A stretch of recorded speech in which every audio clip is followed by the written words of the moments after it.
Hello and welcome back to a brand new episode of the Pick a Side podcast. My name is Joel Moran and I'm here with River Brown, Andrew Velez, and Joe Dehls. This is now episode 402. In this episode, we're going to give our NFL award predictions and our top 10 forwards in the NBA. We decided to combine small forwards and power forwards because there's too much discrepancy when it comes to just doing one each. And that's going to be the show, along with some other fun things that we're going to do throughout. How are you guys doing today? Doing pretty good. Shout out to our guys over at Nerd Sesh. They were kind enough to invite me on. That was fun. We talked about the AFC West. You know, not as much of a gloomy discussion as you would anticipate. Of course, somehow, some way, Daniel Jones got brought up. We got into a little DJ argument. But excited to go over some awards. I got some cop-out answers per usual. How was your sandwich? The rap was amazing. You know that this kid, he goes, sometimes you got to need an entire cucumber, and he slices a bunch of cucumbers, puts essentially like an Asian twist on it, 9 out of 10 times that he does it. But this place, it's a crispy chicken wrap, but they, instead of pickles, use sliced cucumbers. For whatever reason. It is unbelievably good. I believe it, sure. That thing went down so easy. But excited to talk a little basketball, talk a little football.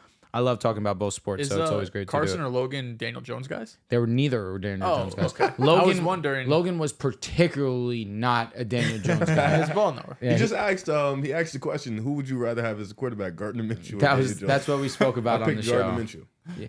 Yeah. People like him because he has aura. For whatever people think that he has aura. No, he's not. There's nothing he does better. Listen, man. There's literally nothing he does better. Hey, listen, man. Can't go wrong. Can't go right with either, I would say. One won a playoff game. One did win a playoff game. One almost made the playoffs. Game, you're right. Blake Bortles won a playoff game too. He won multiple, did he? He did. And that defense didn't he outplay Big Ben? No, he didn't outplay. They were damn near the same. No, Big Ben in the second half was OP. Yeah, they put up a game though. They scored. Lenny was also godly in that fucking that was game. a big Lenny game.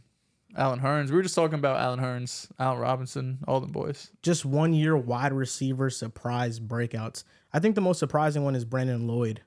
That's the most surprising one. Brandon Lloyd was a dog for that 1 year. I mean, he was amazing on the Broncos, and he was not bad on San Fran. I mean, of course, but that 1 year he had like over 1,600 receiving yards. No, never that. Yeah, it might have been that high. It was 13. Okay, even if that was an outlier year for him, though. Brandon Lloyd's always been a solid receiver, but that production was that of a number one option. He also did it with what Kyle Orton.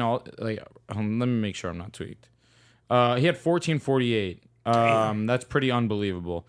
Next year he had 966, and then he had 911, and then was done in 2014. 1 year, 1 day. I was just looking at Michael Thomas's career stats. He might have the hardest fall off, like injuries, of course, but like goddamn, he went from the best receiver in football to he's out of the league right now. He's unsigned, free agent, 31 years old. It's crazy. No, it's crazy the amount of receivers that have come in the NFL, and their first 5 to 6 years, they're on pace to be all-time great wide receivers. Michael Thomas was in that trajectory, like on pace to pass Jerry Rice. But Jerry Rice has played for so long that like it's near impossible to catch up to that. But Michael Thomas is one of those guys that injuries just really ruined what was a very promising career. I just saw a list about that too. What was the list? Like it was like most yards in like guys' first 4 seasons. There's some good ass names. Odell probably on there. Odell's up there. AJ Green I saw was Jettis, up there. I'm sure is up there. Yeah. I don't need to speak on that. But there's a lot of dudes up there, like some really nice dudes. Julio. AJ Green was another guy who first 5-6 years, crazy, got hurt, started getting old. Sad. It's tragic because he was different. You get old. Did you say Michael Thomas already? Because Michael Thomas's 4-year run was insane. Yeah, it'd be sad, man, to see these dudes get old. It's life. It happens to all of us. Dez Bryant was another one. He was on a great trajectory, and then just I don't know what happened actually. He wasn't on like all-time great. Nah, just like great, like just one of them dudes. I mean, we still remember Dez, but he was a TD machine, man. Nah, he knew how to get into the end zone. Yeah, he just stopped playing well once Dak like literally just said, I'm not good anymore. I'm bugging her. His first year, Dez was like solid. He was still a great option. But then his second year, that was when the offense fell off. They had to trade for Amari Cooper. Dez wasn't the same. That was either the second or third year. I know that was 2018. But I think Dak played 2016. Yeah. So then I think the year after that, that was when they needed to trade for Amari Cooper. Now we have some gifts and packages in front of us. Sent to us by else? Santos. The greatest of all time. Got gifts for Riv, me, Drew, Dehls, and John. John right now. Where's John? Is on a date. Oh, Hit the applause button, for please. John. Applause for John. Let's go. Trying to With a find woman. love. I'm gonna be honest. Sometimes Would have been nothing wrong with a man, but it was just with a Yeah, we woman. just had to make the clarification 'cause you know how people are. You think they would have assumed in the comments? I mean, it's a 50-50 thing. If you think about it, it really is a 50-50 split. You don't know which way you would go. I'm gonna be transparent. There's part of me that's happy for him that he's out there having fun. There's also a part of me that also wants to tell him, do your job. I mean, he always does his job. He always edits for us. He's always posting clips and stuff. I so respect you riding for the him. thumbnail- But I'm might just take him 15 transparent. minutes to get us the thumbnail when we it did get take here. a but- little long to No, get that. I definitely do think that John, like in this time since he started helping us with the podcast, he's maybe missed about like a week at most, like in totality of not doing something. He's always doing something for the podcast. Let's get into these gifts, man. What's this first one up? Because we don't know Is who this these all are to say? for. I'll say. Oh, that's a fact. So, So are you opening them all up? hell no. I'll open one up though. Get in there, man. We gotta really dig in deep. Oh no, I'll open all of them up. Fuck it. First one up. Oh wow, this is definitely Dehls. This is definitely Dehls. This That's is a Ravens jersey. Some more. That's cool. Ravens jersey. Oh, this is hard. I'm gonna just put this right over here. Part of me hopes that Santos gets rip-offs just because I know how expensive Yeah, these okay. are. Yo, shout out to you, Santos. Let's see. Let's see this one. If I know Santos, these are the real deal. I think the smallest package is for John. This is for you, my brother in Christ. That's for me. Of course, I see Cincinnati. I can only think of one person. Okay. Second Oh, wait. best quarterback. Two jerseys. Two. One is for you, probably. Wait, no, is it this a is Caleb Chicago. jersey? Oh, who's it for? Is it DJ Moore? I don't. If it's Caleb, I don't know who it's for. No, this is okay. This is Cincinnati. Wow. That's All right, for you. open the bottom one before we assume. That's pretty lit. That's Caleb. That's 18. Oh, okay. Who's this for? All right, open the bottom one and we'll find out. Oh, okay. The bottom one has this one. So this is for John. I'm assuming. Unless a small one is for you. That'd be kind of racist. Wouldn't call it racist, but more sizist. Wait, isn't that Bears I one don't for think you, I don't, Riff? Um, Who else would it be for? we're gonna find out right now. He has been on the Caleb train. Is that Bijan? Oh, That's yeah. CJ Stroud. yeah. Okay. Oh, Stroud. Cough it up. Drew, Let's go. Caleb. You got CJ. this is easily mine. Oh my God, I'm gonna nut. Let's go. CJ motherfucking Stroud. Yeah. Thank you so much, Santos. Shout out This is to the Santos, best man. Bengals color, too. The orange one. Oh my. This So is now I have Patrick coming. Mahomes and Joe Burrow. Got Action That's Jackson, awesome. man. I got Lamar and Brett Favre in my closet now. Jets Brett Favre. Let's How's it not- smell? I was gonna say That's let's- tough. The jerseys that Joel has: Elijah Moore, Le'Veon Bell. Oh, Jets jerseys. I'm cooked. I'm about to say. Jamal Adams. No, that jersey is fucking elite. Yeah, this is Shout out to you, Santos. That's man. You awesome. so this one is for John. Yes. Okay, perfect. What, Yes. what do we think that is? Steelers? It has to be a Pickens? Steelers Probably jersey. George Pickens. Yes. I think Probably it is George Nah, Pickens. I don't know if it's To I Justin think John Fields, already Pittsburgh. knows what it is, Bear but the fuck Santos down. told him.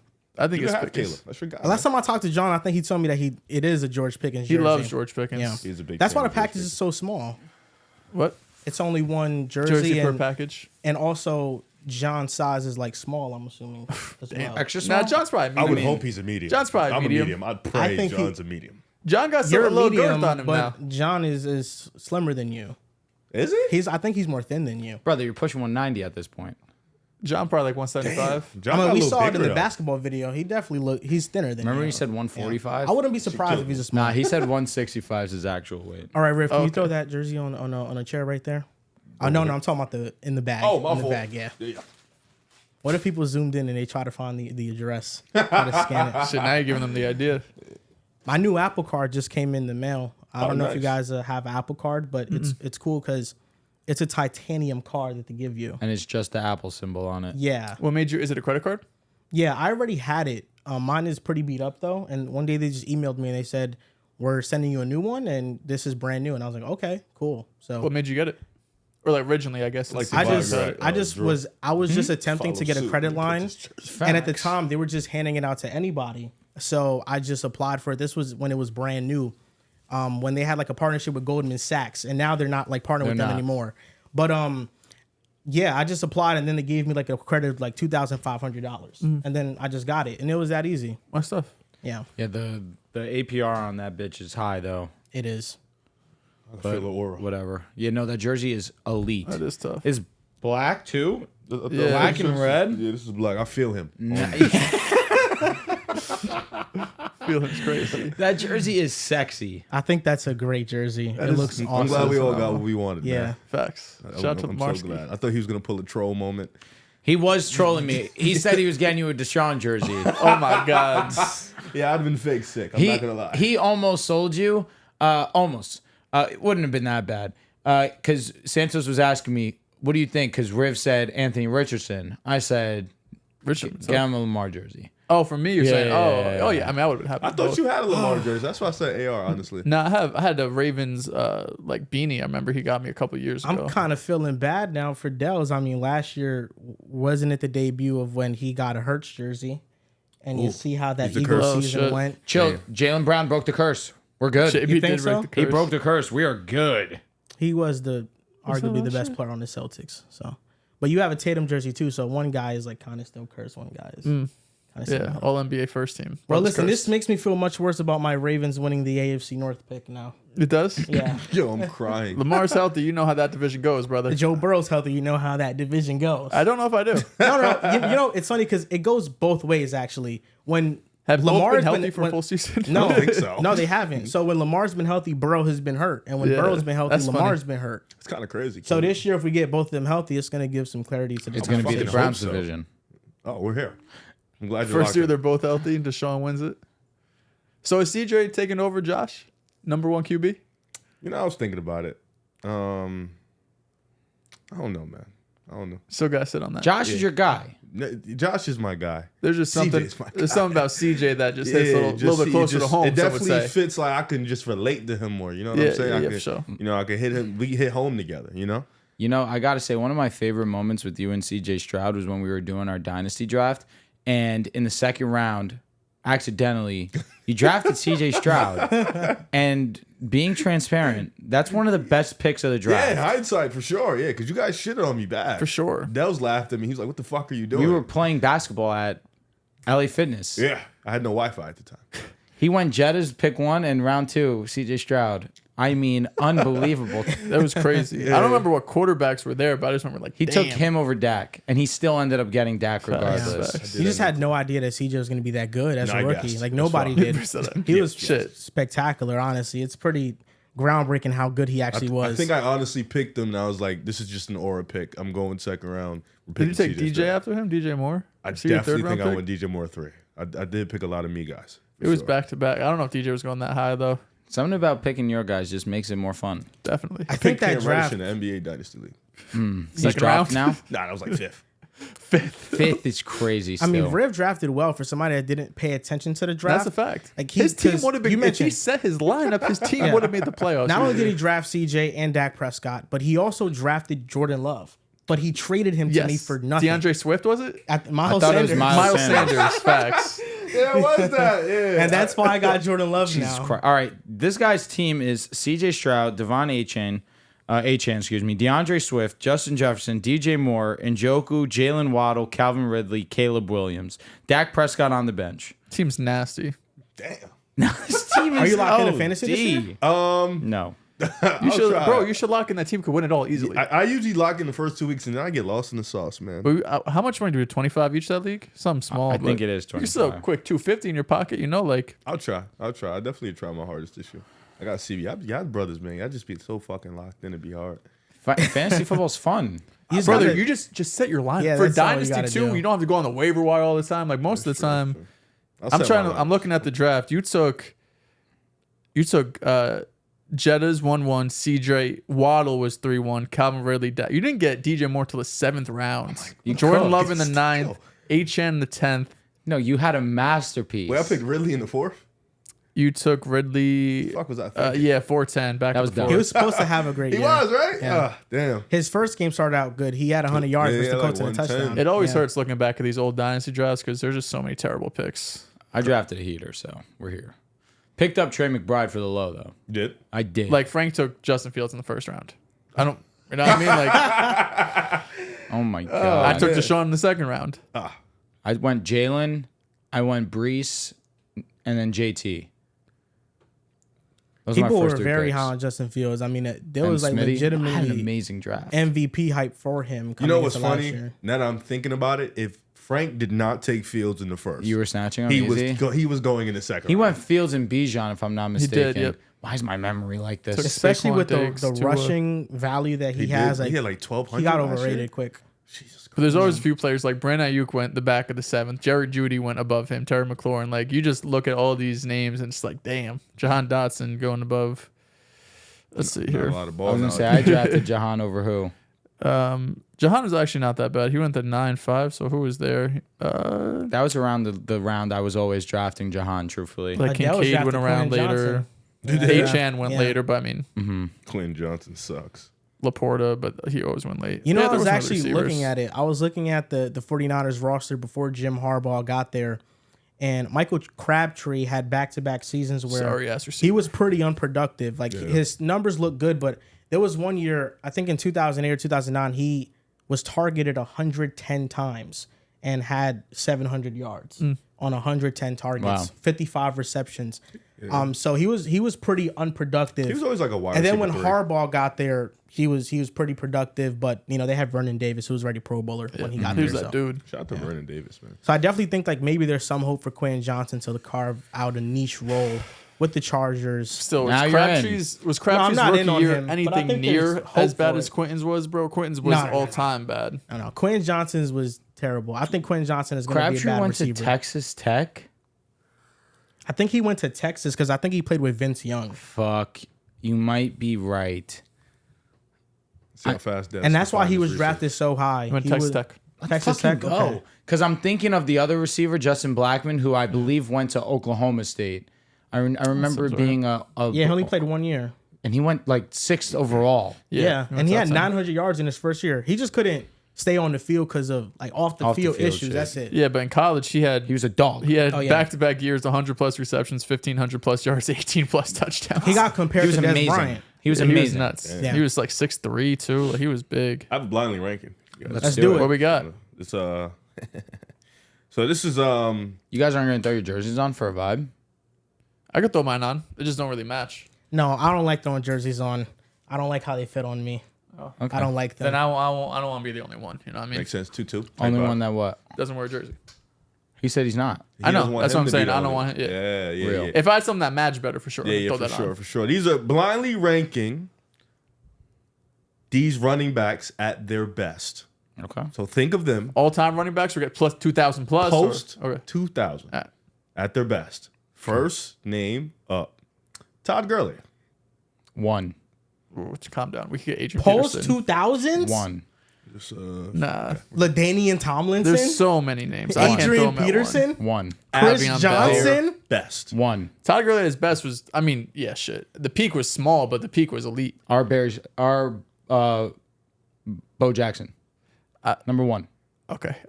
6 names. 6 names. of 6 course. names. You- I'm I thinking. always ask I'm that. thinking 2 or 3.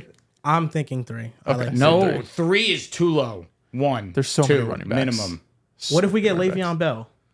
At his best, Todd Gurley was marginally better. LaDainian Tomlinson He's better. is better. Adrian Peterson is better. I don't know if we're Chris gonna get Johnson all-time at his hitters best. though. CJ2K? This I don't think we're gonna get. I feel like Rib doesn't give us Unless he all-time does. Derrick hitters. Henry? He doesn't always give us the best of the best. I'm cool with 2. I'm cool with 2 with also. 2. I think CJ had like 2,500 all-purpose. Yeah, yards. nah, he was nuts. And that's why I know. couldn't say as a receiving back also because CJ was a dog as a receiving back. So 2. We could go to, yeah. Okay, Todd Gurley 2. Next name up, LaShawn McCoy. 4. This does feel like a 4. Okay, I like 4. He Shout out to was Shady. great too. Love Shady was a dog. Yeah. He got the nickname for a reason, Yep. man. Next name up, Dalvin Cook. 6. That's Yeah, a- I'm yeah, cool that's with a great 6. number, I think yeah. we'll get better running backs. And I love Dalvin. Have his jersey. So we got what? He's 2, amazing. 3, 6 right now. Yes. 2, 4. 2, 4, 4, 6. 6. Next name up, Jamal Charles. 5. Is he slightly better than Shady? I was gonna put him 3. I was thinking 3 also. I'll put Jamal 3. I'm thinking 3 also. I don't know if he's better than LaShawn McCoy. Shady, I love Shady. Shady's man. cooler. Yeah, like by his far. peak was longer too, but I think peak for peak. Jamal I'll take Charles Jamal. was unbelievable. I mean, LaShawn had like a McCoy- 17 TD year. LaShawn McCoy went to Buffalo and He was still he had yeah. an insane season with them too. fact. I I would would have Jamal 3. I vote 3. I'm feeling 3 as well. If you guys are going 3, then yeah, they override me. It's 3. All right, I respect that. That's you know what? That's Good maturity. man. That is. Next name up, Arian Foster. 5. 5. Okay. And I wish I could put Dalvin over him. Yeah. Aaron Foster was a dog. He though. was really good. He was a dog. Arian, so you guys have All right, Arian number Foster 1. at 5. All right, so to start from bottom to top, because you guys left one open. At 6, you have Dalvin Cook. At 5, you have Arian Foster. At 4, you have Shady. At 3, you have Jamal Charles. At 2, Todd Gurley. And I personally think you guys did a good job here. At number 1, you have Ezekiel Elliott. So That's tough. Okay, I like that. I like At that. his best, Ezekiel Elliott's up there with the best of them. I think That's a 1 and fact. 3 is interchangeable. So I still would have taken at his best Todd Gurley over the field. But if we would have put Zeke 2 or Zeke 1 again, like it already ended up being, I'm cool with it. I thought our list was really good. No, that was a perfect list. Guys did an amazing job. No, and the Arian Foster one was Scary for you? tricky. Yeah. Yeah. No, because Gurley was just a huge touchdown guy, but yards wise, he never had more than 1,300. But receiving also. That's true. Yeah, he did have 700 Yes. receiving yards. Uh-huh. So yeah, he was 2,000 all purpose. No, Todd Gurley was 2,000, 1,800. like you were watching a video game it was in just real the life. peak was just fucking short, man. yeah, he's Yeah, Jamal had 2 1,900 plus yard all I purpose. think Gurley's only 30 years old right now. he's not old. And he said he'll never play football ever again with a smile on his face. I respect the hell out of He that. shouldn't. Shady Yeah, had a but year where back- he was 2,100 all purpose. No, Shady was a dog. He was a dog. Shout out to you, Phil. We just retired his jersey. What's just Jamal turned 30. Charles' best season? That's what I was looking at. He had 2 1,900. His best year, he had 1,980 all purpose and 19 touchdowns. God damn. What was it? 2,100 and what? How many He was tutties? third all Like combined? offensive play of the year. Yeah, sure. Only 8. His best TD year was 2011. We had 1,300 yards, 17 touchdowns, 315 receiving yards, and 3 touchdowns. So That's pretty great. 20 touchdowns. Yeah, it's awesome. Aaron That's year Foster, 3. his best year was 2,200 all purpose and 18 touchdowns. Yeah, he was amazing. He had 393 touches. Jesus, That's why we put him 5. Dalvin at 6. That's firm. No, I think Jamal Charles has much better straight line speed than Shady, but Shady Yeah. is much Jamal is shiftier. Shady in the box is just woo. Yeah, he's much better at just avoiding tackles. Now, we all got jerseys of our guys, and it fits the theme of the show because we're going to do a My Guy draft in a fantasy style. 1 quarterback, a running back, 2 receivers, tight end, and a flex position. Riv, if you want to start off with the number 1 overall pick, you can. Wait, we only have 1 quarterback? 1 quarterback. Yes. 3 receivers. I saw you write 3. Receivers. 3 receivers, yes. Okay. Then we got that, yeah. Receivers are probably the most fun position in football. For sure. All right, so I guess I'll start with my quarterback, or my guy, Josh Allen. I think that's a pretty obvious answer. He's just one of my favorite quarterbacks in football. You know, the fact that you took Josh Allen, it just makes me have to take Patrick Mahomes. You can go anywhere with your No, pick. I could have went with Joe Burrow or Jordan Love. It could have been one of those 3. Nothing. I got a 3-headed monster. But you're not too far off. You have Josh Allen and CJ Stroud. I should drop to Purdy. So you could have, there's a huge drop off. You don't have another third guy The third guy behind would be CJ and Allen? It would be Purdy. It's not Hurts? Nah, he wouldn't be like my guy. That's more Dell's guy. For sure. Yeah, that's more Okay. Dell's guy. That's why I got 2 quarterbacks I'm deciding between, so I'll take them last. You know what I mean? I don't got to worry about that. No, yeah. So I'm going to go with receiver pick first. I'm just going to go with Brandon Ayuk. Right now, you're my guy. Yes. All right. I'll also go receiver here, and I will take Garrett Wilson as my guy. All right, pretty lit. Nobody That's a was taking great him. pick. I was fucking my guy. Yeah. At wide He was receiver, fucking your guy too. of course, going with my brother, Amon-Ra St. Brown. I promise you, nobody was taking him. Okay, that's fine. I mean, they're all my guys. It's all individual. The only one that probably could have overlapped was Garrett Wilson. At running back, Snake, don't forget. my guy is Breece Hall, and I'll be taking Breece Hall. You bastard. I was going to get Breece Hall. Now I got to pivot. My running back, my guy. Actually, no. I'm going to There are take another hella wide receiver. receivers. I'm going to take another receiver, my guy, A.J. Brown. Nice. And I'm going to take my guy, and, I'm going to take CeeDee Lamb. That is not his guy. No, I'm just fucking with you. I want to get a reaction out of you because I wanted to snipe you because a lot of our guys don't overlap, so there's really not much sniping here. I'm gonna go with tight end. I'm gonna go with David Njoku. Tough. Big David That's a Njoku great. That is a great name of yours. One of my few guys on Cleveland, man. One of your few?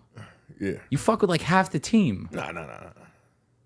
Like legitimately, like my guys, only like 3. I just like the team in general. Okay. I don't really have I'm thinking of running backs. I don't really have a my guy for running back, so I guess I'll go wide receiver back to back just in case somebody tries to snipe me.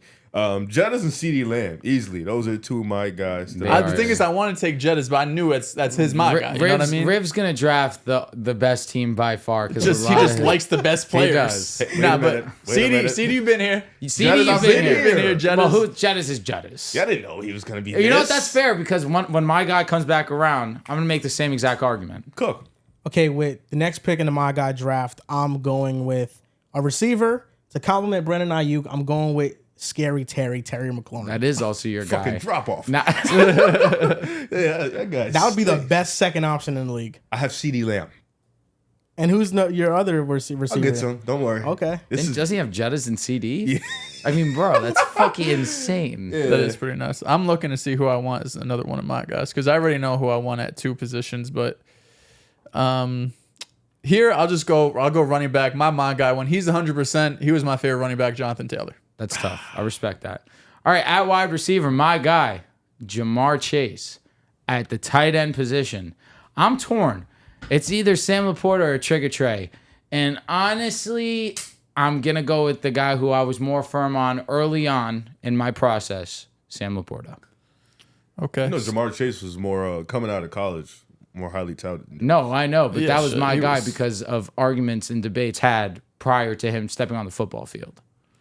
My guy wide receiver. He's not someone I talked about. We talked about a ton on the show, at least me. But in fantasy last year, I picked up Puka everywhere except the one league. I dropped him and Drew picked him up. Mwah, thank you. But other than that, I was early on Puka last year. I think I get the skepticism around Sean McVay's offense just putting out dogs, but it's hard to go out there and break the rookie receiving record everywhere. So I'll take Puka as my wide receiver 3. It's a great pick. This next pick, I'm going with the running back, and it's really 2 guys I'm torn between with this individual pick. I got 3 running backs in mind, but it's just these 2 running backs that I'm torn between. It's a Jalen Warren or Tony Pollard. It's one of those guys. I think Tony Pollard, if you would have asked me this like a year ago, then now that'd have been the pick, but I'm just so high on Jalen Warren and how good he's going to be and how good he already is. I'm going to go with Jalen Warren as my guy. Tough. Okay. Who would you pick as a running back? Brees Hall. Okay. I got a heater. I got 2 guys that at running back that's really it's a toss up for me. I still love Alvin Kamara, even though he's falling off a little bit, and I do love me some James Cook. Please relax. I do love me some James Cook. Now you love some James Cook. Should I pull up the film? I love him when he doesn't drop What was the he, a ball. 5 out of 10? He gave him a 55. Listen, man, relax. I love me some James Cook. I think I'll have to go throwback though, because I loved Kamara first. So I'll go Kamara, my running back. I was one of my favorite players. And tight end. I probably should have won James Cook now that I think about it. Nah, I'm gonna finish off my wide receivers, and I'm gonna go DJ Moore to finish off my 3rd guy. Somebody I've been sticking with for a long time. That's You tough. have been there. That's good. I'm going with this next breakout receiver. I'm going with Dontavian Wicks. That is definitely a my guy. That's lit. That's definitely a my guy. All right, so I got my 3 receivers. I got my running back. At tight ends, I don't really have any my guys at tight end, but You're not a tight end guy. one guy I'm super high on. I mean, obviously he was a 1st-round pick. I think Brock Bowers is gonna have a really good career. So I'll take Brock Bowers. As my Kyle tight Pitts end. is right there for you. I'm out on Pitts. Wow. That's All right, crazy. trade Wow. him to me. You've been there. He fell off. You've been That there. was. You've been there. Dehls was the first guy that once Matt Ryan got traded to the Colts, he said Kyle Pitts is going to have a better year with Mariota. And then he had Arthur with Matt Ryan. Smith said, "You know what? I'm gonna screw this Dog all up. This is the year. Kyle Pitts is still a great player. I'll take Brock Bowers, man. It's All his right, time to shine." At wide receiver, I'm torn between 2. Joel, you've been taking the low-key route, and for that, you're making me lean one way over the other. So you're thinking about Tyquan Thornton here? Close. You're thinking about Jameson Williams. Okay. But in that same draft, I was very high on Chris Olave, and Chris Olave has definitely outperformed Jameson By far. by a wide margin. Does that mean I have to take Treylon? So please don't. I'm going to take Chris Olave with my 3rd wide receiver, and then at quarterback, I'm wearing the guy's name on the back of this jersey. It's Caleb Williams. Okay. My last wide receiver spot, I'm gonna take Rome Odunze here. I think Rome Odunze, I would arguably had him over Malik Neighbors. I think he's gonna be like one of the more solid receivers in the league. I respect that. Him and Caleb have an immediate connection. For sure. I'm on to quarterback and flex. Those are my two missing positions. I'm gonna go with the flex pick here. So wait, I apologize. 3 wide receivers, a tight end, and a flex. Yeah. Yes. So I have one more pick. Yeah, we Hot. All right, Jameson's coming home. Okay, so I already mentioned Tony Pollard, and for the sake, because I already mentioned him, I don't want to pick him. So I'm gonna go with Isaiah Pacheco. Even though the Chiefs just signed Samaje Perine Facts. and Carson Steele, I Made like the team, too. OD. But Isaiah Pacheco is really damn good, and he was so good that Dehls drafted him in the third round of his fantasy. Was it the fourth? third round? Yeah, fourth. The fourth round. Yeah, I hear the fantasy community is very high on Isaiah Pacheco. He's like universally top 10. People are going crazy over number one, Bro. the Kyron punt returner, and number 2, Samaje signing with the Chiefs. Do you know how much it's bothering me that people are allowing him to be a punt returner lower them in their rankings? I don't know. All that just and just made me believe is Sean McVay wants every opportunity to give Kyron Williams the ball in his I hands. was surprised he did a punt returner over a kick returner. Me though. too. Kick returner made more sense because, of course, like everyone is stale now, so you can't move. It's easier to catch the ball and just make a play. Punt returns, you still got gunners coming down Yep. the line, fair catches, all of this. So if he was kick returner, I wouldn't have batted an eye.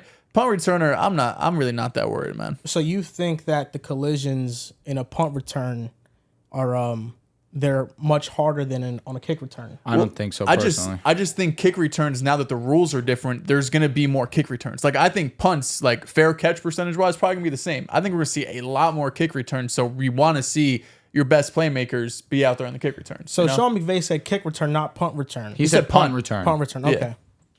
Maybe he does both, and Sean McVay misspoke. Who knows? So no defense. Apparently, no defense. I'm fine with picking a defense. I could pick a defense too. I feel like we could just pick like yeah. a defensive lineman, a corner you Oh, have just a two player? picks? Just IDP type shit. Just a player. type shit. Yeah. I do have 2 picks. So now that we're adding Well, defense, if we're adding defense, don't you have 3 more picks? nah, it's 2. Because it's still. I still- still got to pick a quarterback. I have one And pick I have left. one more after. Yeah, because we're Okay. adding defense, so that would be the 3. So we each Yeah, have 2 right, picks. right. Yeah. So my 2 picks, defense, I'm gonna go Denzel Ward for sure. And then please show some respect. And then tight end, I'm gonna go hometown. I'm gonna go Dallas. So I'm gonna keep him home here. I don't really like tight ends too much. I mean, listen, I'm glad that Dehls is after me I'm cooked. because I'm picking the Sauce? Jets defense. Oh, yeah. I mean, you're taking- player, yeah. player. oh, it's a player from Player. the defense. Yeah, Oh, yeah. I'm picking Sauce Gardner. Yeah. that's easy. easy. I'll take Quinnen. Okay, I respect that. I'll take my brother in Christ, Pat Surtain. You have to. And at flex, you gave me an intriguing option. James Cook is one that I'm thinking I was about. gonna put him at my flex. Tyquan Thornton's a good Andrew name. Kendrick Bourne's a good Andrew name. Jahan Dotson, R.I.P. No Jameson? But that's what I'm saying. You mentioned Tony already, so you don't want to put Jameson. So I'm going to try and follow suit. At the flex, that's pretty tough, truthfully. Judy's funny. I'll take Jerry Jeudy as my flex. That definitely was my guy. Quarterback, I'm happy I got the jersey because between Hurts and Lamar, I don't know who I would have taken, but the jersey's here. Got to go Lamar. And now onto my quarterback pick. I got the 2 jerseys of Patrick Mahomes and Joe Burrow, but I'm gonna go with my MVP pick later. That's gonna be Jordan Love. That's my guy. Respect that. Picking him over Mahomes is a choice, man. I'm not mad about it. I get it. My flex will probably be. I'll go with a guy that I was high on last year. I'll go with Jordan Addison as my flex. Tough. I like That's that. definitely one of my dudes. So, All right, so what's your starting team? So my starting team is quarterback Josh Allen, running back Alvin Kamara. My wide receivers are Jettas, CD, DJ Moore. Tight end is Dallas. My flex is Jordan Addison, and my one defensive player is my brother in Christ. Get well, Denzel Ward. My quarterback is Jordan Love. Running back is Jalen Warren. Wide receivers are Brandon Ayuk, Terry McLaurin, and Dontavian Wicks. Tight end is David Njoku. Flex is Isaiah Pacheco. And my defensive player is Sauce Gardner, the best cornerback in the league. Quarterback, I got Lamar, of course, Action Jackson. Running back, Jonathan Taylor. My 3 receivers, Garrett Wilson, wide receiver 1. AJ Brown, wide receiver 2. Puka, wide receiver 3. Bowers, my tight end. Rome as my flex, couple of rookies. And defense, Quinnen Williams. let me ask you guys, can I adjust my defensive player pick? Yeah. Go for it. All right. Can. It was your last pick, right? It was. All right, so at quarterback, I do have Caleb Williams. At running back, I have Breece Hall. At the wide receiver positions, I have Jamar Chase, Amon-Ra St. Brown, and Chris Olave. At my flex, I have Jerry Jeudy, my defensive player, because he's the best defensive player that has played for my team, and the main reason why we were able to win a championship, Von Miller as my defensive player. Now, on to NFL award predictions. We have MVP, Offensive Player of the Year, Defensive Player of the Year, Offensive Rookie and Defensive Rookie of the Year, Comeback Player of the Year, and Coach of the Year. Starting off with MVP, this is one of those years where I feel like it's going to be somebody random, or it's going to be Patrick Mahomes. I Patrick could Mahomes not is agree set up, more, actually. He's set up to have an MVP season. He is because of the receivers that were added onto the team. I think my MVP is going to be Jordan Love. I think he's going to add on and build off to what he did from week 11 onward. From weeks 11 and counting the playoffs, 25 total touchdowns to 6 turnovers. And I've mentioned this a plethora of times on the podcast. The Packers were 2 different teams in 2023. In the first half, it was Matt LaFleur dumbing down the offense because he didn't trust the young players on it, and Jordan Love was thinking too much. In the second half, Matt LaFleur adjusted his offense. They were 6 in motion rate, more under center offense stuff, play action stuff. And with that, Jordan Love he was top 5 in touchdowns when using play action. He was number 1 in touchdowns with no pressure. The scheme and the receivers and each of them breaking out in their own way, like Jaden Reed, Wicks, Watson had some huge moments. Dobbs was consistent all year long, and their tight ends also. Tucker Kraft especially. I'm a really big fan of him, and their offensive line was second in pass block win rate. They all helped. So this wasn't just a one-man show from Jordan Love, but Jordan Love showcased that he can go above and beyond the system. He was second in QBR when he was blitzed. He was second in QBR in non-play action throws. He was second in QBR in tight window throws. So even above and beyond the system, Jordan Love showed he can play make at a high level. From weeks 11 onward, he beat the Lions, the Chiefs, primetime games, both of them. Then he beats the Vikings and the Bears, 2 teams that had good defenses to end the season. The Bears were specifically on a hot streak, and that streak and him ending their hot streak was the reason why the Packers got into the playoffs.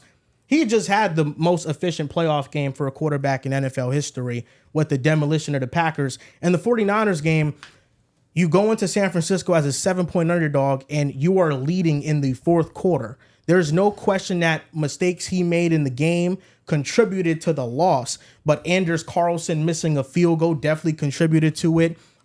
Aaron Jones getting tackled in open field when he had a pathway to get a touchdown contributed to it. And I think Jordan Love is just going to continue to build off of the season he had in the second half of the year. There are moments where offenses and players, they have spurts where they play really well, and the system doesn't change much. But Matt LaFleur clearly figured out what works for this offense and what works for my quarterback, and everybody bought in. And I think this wasn't just a fluke. This wasn't just a one-season wonder. I think Jordan Love is going to be one of the best quarterbacks in the league, and I understand the comparison to Trevor Lawrence, who I also think is great. But when Trevor Lawrence broke out in 2022, he was a top 10 quarterback down the stretch. When Jordan Love broke out this past year, he was the best quarterback in the league down the stretch. When you look by the numbers, he was number 1. I know Mahomes is always number 1, even despite the statistics. But Jordan Love played no less than a top 3 quarterback, and the talent he has, I think he's one of the upper echelon elite guys. And I'm going with Jordan Love as my MVP. And I'll let y'all give your MVP picks before I give my dark horse sleeper pick, because the odds are very juicy for me. Who you got next? Me? I could go if you guys want. Go for it. So I mentioned earlier when I spoke about my NFL awards that I had some caveats, and it all stems really primarily at the MVP spot. I say that where I believe the winner will be a member of the 2020 draft class, whether that's Burrow, Herbert, Jordan Love, Tua, or Jalen Hurts. My favorite to win. Oh, yeah, no doubt. Because these are the greatest, some of the best quarterbacks in the league. But at the same time, it kind of adds to the idea that I've been trying to preach. This 2020 draft class is all-time great. The fact that you have 5 quarterbacks that came out of there, all of them have already become legit starters. Some of the highest paid quarterbacks in NFL history. Some of them have led the league in passing yards. Some of them have won playoff games. They've all been able to accomplish something in their tenure in the National Football League since 2020 and since entering the league in 2020. But there's a path for each of them to win MVP. You look at Joe Burrow. He's already had a season where he's thrown for almost 5,000 passing yards. If he goes and he leads the Bengals to the top spot of the AFC North, throws for over 30 touchdowns, throws for almost 5,000 yards, especially with the lackluster defense that I believe that the Cincinnati Bengals will have, that's an MVP case right there. If Justin Herbert goes out there and gives you the performance that he showed you in year 2, well, of course, I don't think that that'd be as realistic because of the receiving options that he has. And, of course, Greg Roman being primarily a rushing type of offensive coordinator. But if he goes out there and now we're talking about the Chargers as a legitimate threat to the Super Bowl or a legitimate threat to the top spot of the AFC West, what we feel is untouchable, Justin Herbert has a case for it. I think he would be at the bottom of my list if I had to say, but there is a path where he can be an MVP candidate. Of course, Jordan Love, you mentioned it. That probably, him and Jalen Hurts would be my 2 favorites to win it. If I had to pick one, I would go with Jalen Hurts just because I think there's an easier path for the Eagles to fight for that top spot in the NFC, fight for that top spot in his division, but also understanding that Jordan Love, down the stretch, you already gave off all the statistics, so I won't sound like a parrot, but he was unbelievably efficient and safe with the football comparatively to the first 8 weeks of the season. That first 8 weeks of the season, there were moments where you saw the flashes of what he could be, but then the last 8 games of the season, or first 11, the last 8 to 9 games of the season, Jordan Love put it all together. Matt LaFleur and him executed a flawless offense, and this is while also having the youngest group of players with youngest group of collection of wide receivers and running backs. The fact that Jaden Reed was a rookie, the fact that Dontavian Wicks was a rookie, obviously Romeo Dobbs, I believe that was year 2, Christian Watson year 2, but Christian Watson gets banged up, but it doesn't miss a beat because now Jaden Reed steps up. Now we know, and we're talking about Dontavian Wicks. A lot of credit I will give to Jordan Love for standing strong in a pocket. Also, his ability to make something out of nothing too, and trust his arm and make some tough throws. I'm not a fan of his performance in that San Francisco game, but I'd be ignorant and hard-headed not to compliment to no end of that Dallas Cowboys game. He went out there, and I thought that it'd be a very run-heavy offense from the Green Bay Packers, but it simply didn't matter. He was dotting them also. Against the Packers, he fell short, but in the first 2 quarters and half of the third quarter, he played perfect football. To close out the game, he may have choked, in my opinion, but that doesn't take away for what's going to be this upcoming season. I'm extremely high on the Packers offense this upcoming season, so he's definitely a top 2 candidate for me, but I have to go with Jalen Hurts. Understanding that last year was a big one for his haters. Understanding that even though it was a rough one, especially against the Blitz, especially for how they ended the season, especially after starting undefeated, he had his career high in passing yards, but he also had his career high in interceptions. I believe now with the different OC and Kellen Moore, obviously A.J. Brown, Devonta Smith, Dallas Goedert, and now Saquon Barkley in that backfield, Jalen Hurts, who has been having an amazing camp. It took him up until last week for the defense to finally have their first interception on him. I fully believe Jalen Hurts is going to be in a different mode this upcoming season. He's going to be the number 2, top 3 quarterback for this upcoming season statistics-wise. I'll always leave that top spot for Mahomes. I can't make Mahomes my MVP pick just because I feel like that's just everyone's obvious answer. If you're going into a season, you're putting money on anyone, you put it on Patrick Mahomes. There's a path for Patrick Mahomes to be the MVP, and I think he has a better case than all the guys that I mentioned. But Jalen Hurts with the Eagles, they can be a top seed in the NFC East. They can be a top seed in the NFC, period. And Jalen Hurts is just going to be a man on a mission. I firmly believe he can be the MVP. Jalen Hurts was also my pick. That's pretty easy. He was my pick last year. Through the first 12, 13 weeks, we were there. He was co-favorites with Mahomes for MVP, but we do know that last 7 games of the 2023 season wasn't too kind for the Eagles. But you mentioned it, Drew. I'll just throw in a couple other numbers that I found while searching. The biggest difference to me in this offense is just the coordinator, right? Going from Brian Johnson, who at times it felt like Jalen Hurts had to play the defense and his offense coordinator, right? Last season, the Eagles were dead last in motion at 26%. They were the only team in the NFL under 30% and the only team among the bottom 6 teams in the league to make the playoffs and be that low in motion. Last season with the Chargers, Kellen Moore ran motion on nearly 60% of plays, which was 6th most in the NFL. When he's had a healthy quarterback, Justin Herbert, his time with Dak Prescott and the Dallas Cowboys, he's had top offenses in the league. You look at the Eagles, they have the 9th easiest schedule entering this season. The division, I think, is probably as weak as it's been over the last couple of seasons. When you think of Dallas last year, the Giants the year before, at least under this Jalen Hurts, superstar level of quarterback. So I think there's a world they can still compete for the number 1 seed in the NFC.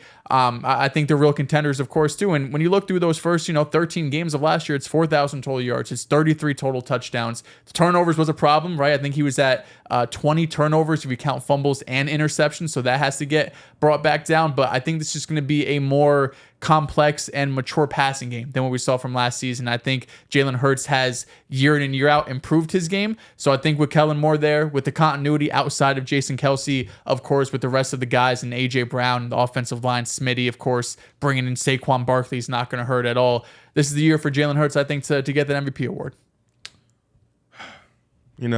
Is it the guy that you're wearing? Did we disrespect your other guy? No. I feel like Mahomes and Lamar are probably the 2 guys who are the easiest picks for MVP. Lamar because he has 2 MVPs, and Mahomes because he has like 3 or 4 or whatever it is. And those 2 guys. Lamar, I think Mahomes only has 2. Both him and Lamar have crazy. 2. And that's like when Lamar is healthy, insane. when Lamar is healthy, you can notch him up there to be like a top MVP candidate. Josh was just the weapons. I wouldn't pick him. I picked him last year. Damn. Close. But, we were here. He finished like top 3, so we were definitely here. But I think when you think about MVP and you think about a full-on season, you think about moments. And when you think about moments, you think about difficulty, and you just think about aura. You think about. I didn't want to say it, but it's definitely there. The reason why Dak Prescott lost the MVP last season is because he had a moment towards the end of the year where he could have really solidified his MVP case. And he fumbled it. And he gagged it against the Bills, and he gagged it against the Fins. For me, CJ Stroud is my pick for MVP. Respect I mean, that. the story is just written in the stars. You have Nico Collins, you have Stephon Diggs, 2 stars at the wide receiver position. You have Tank Dell, a rising star at the position. You have Dalton Schultz. Like the offensive line was so banged up last year. You hope it can be healthy this year.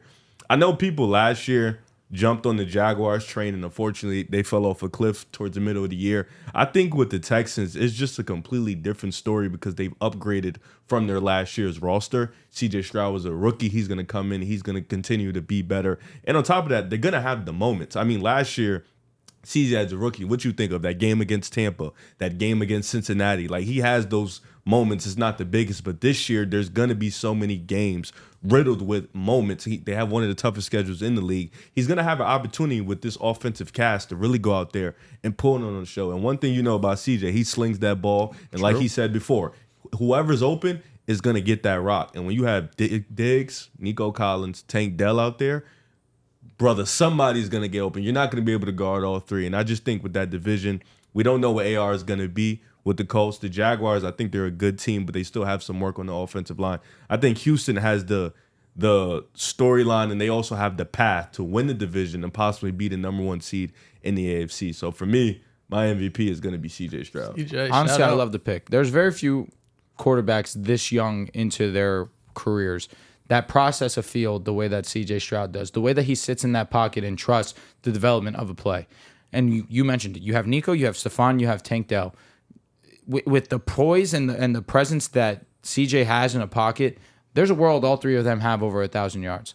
That's just how confident you can feel in a pick like that. And if CJ goes and has 3 receivers that are over 1,000 yards, we're definitely talking about him as an MVP. He had 4,000 last year, and Tank missed a good amount, a good portion of the season, which is Nico Collins. And he missed, I think, one or Nico 2 missed games. a couple games he missed because that against the Jets Jets, It's like Noah Brown would have a blow up week. Dalton Schultz would have a blow up week. We saw right Devin Singletary active in the past game. Joe Mixon's gonna get his. That's for sure. Yeah, I think CJ Stroud, I mean, for one, he's the youngest quarterback in NFL history to win a playoff game. He did that this past year when they demolished the Browns, and the Browns had different away and home splits. They were an awful road team, but I think that's mostly attributed to just the better play callers they faced when they were on the road. Yeah. They faced some of the top play callers. CJ Stroud, somebody described how he plays in a term, and it was calm aggression. And I think I agree with that because CJ Stroud, while he benefits from the same things that other Shanahan quarterbacks benefit from, like Brock Purdy and even Tua, like especially the 49ers system is very similar to the Texans system. The difference is that I think CJ is able to go above and beyond the offense, and he's able to be more aggressive downfield. You know, on under center play action shots, there are crossers that are open that are 15 yards away, but he's looking for that post behind that. And I think that's what makes him an elite tier quarterback, even with him playing in a system that's very similar to other quarterbacks that numbers could be a little bit manufactured by the system. You mentioned Jalen Hurts, Dehls, and his turnovers. Jalen Hurts, despite like the turnover numbers, he ranked 38th out of 48 quarterbacks in turnover-worthy play percentage at 2.3%. So he was one of the least turnover-worthy play quarterbacks in the league. He just got a little bit more unlucky, like you said, with passes that were sometimes tipped or sometimes dropped. My dark horse MVP, Tua? Not Tua. It's another system guy, though. I think it's Jared Goff. I looked at the odds today. Jared Goff is plus 2,500 to win MVP.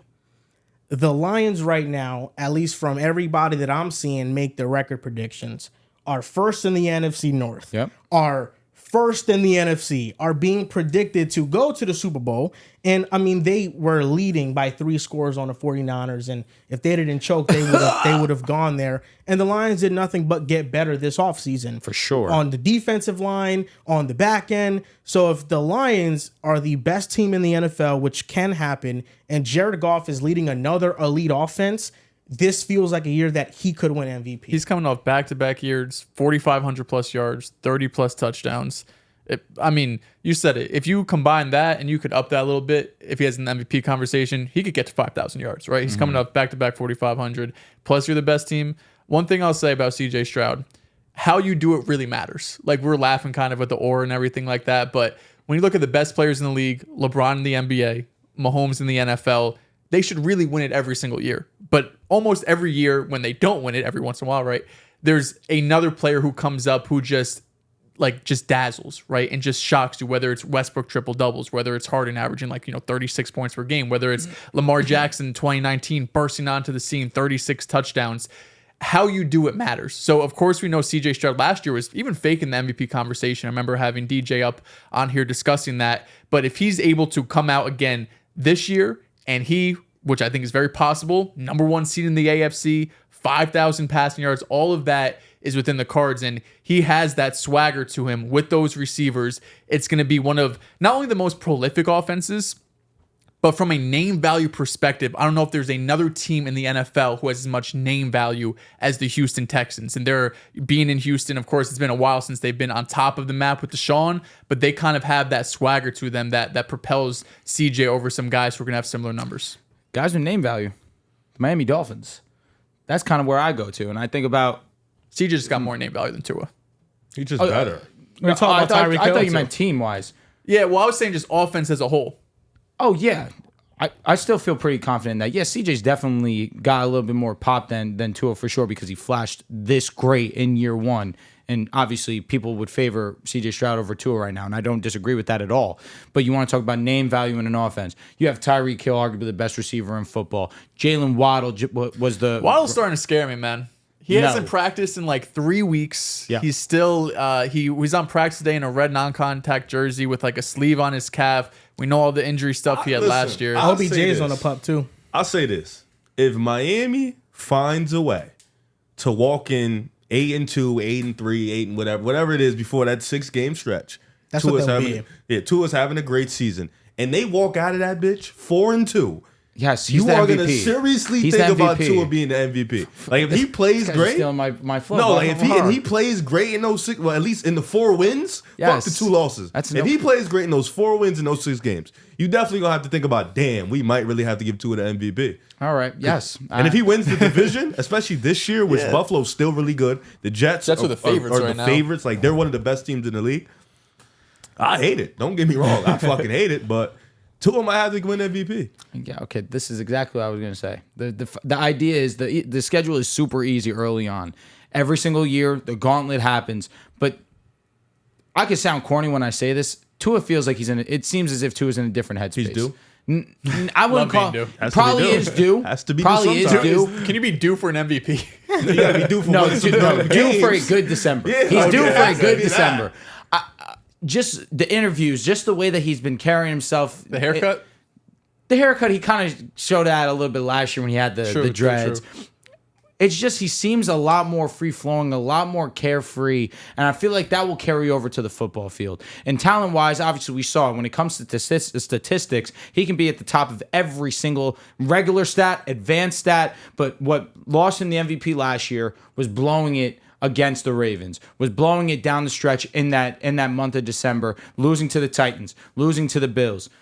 If Riv, like you mentioned, if he can come out of that gauntlet, that Green Bay, the Browns, I believe he has Cincinnati in that. I think Buffalo again. Too. Buffalo as well. If he can come out of that and have a 3-3, 4-2 record, he will have the numbers with the best quarterbacks in the league.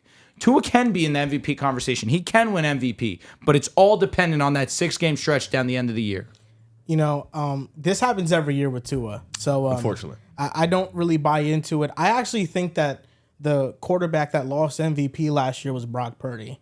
I thought that if he played well in the Ravens game, if he just played well, if it wasn't an absolute disaster, he could have won MVP. I agree. But that game being such an absolute disaster, I felt like even when discussing MVPs between Brock Purdy and Tua, I thought Purdy had the better case for MVP last year. I don't disagree at all. Yeah, Purdy had the 1 seed, right? Yeah, Purdy had unbelievable numbers. We were talking about the best team in football outside of the Baltimore Ravens, and he was playing near perfect every single week. I think this year going to be a little different, though.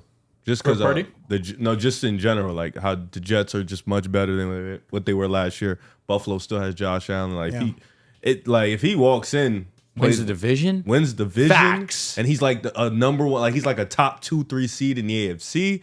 Serious conversations will unfortunately have to happen. It will move, and I will be moved. Because like realistically, with Brock Purdy, he could have won the MVP, but if like he lost that one game to the Ravens, they were still the number 1 seed in the NFC. So he realistically, primetime game, how much opportunity? Because I feel like Dak was ahead of him at one point, and Dak lost the MVP. Sure. So it's like the Miami game screwed him. Mm-hmm.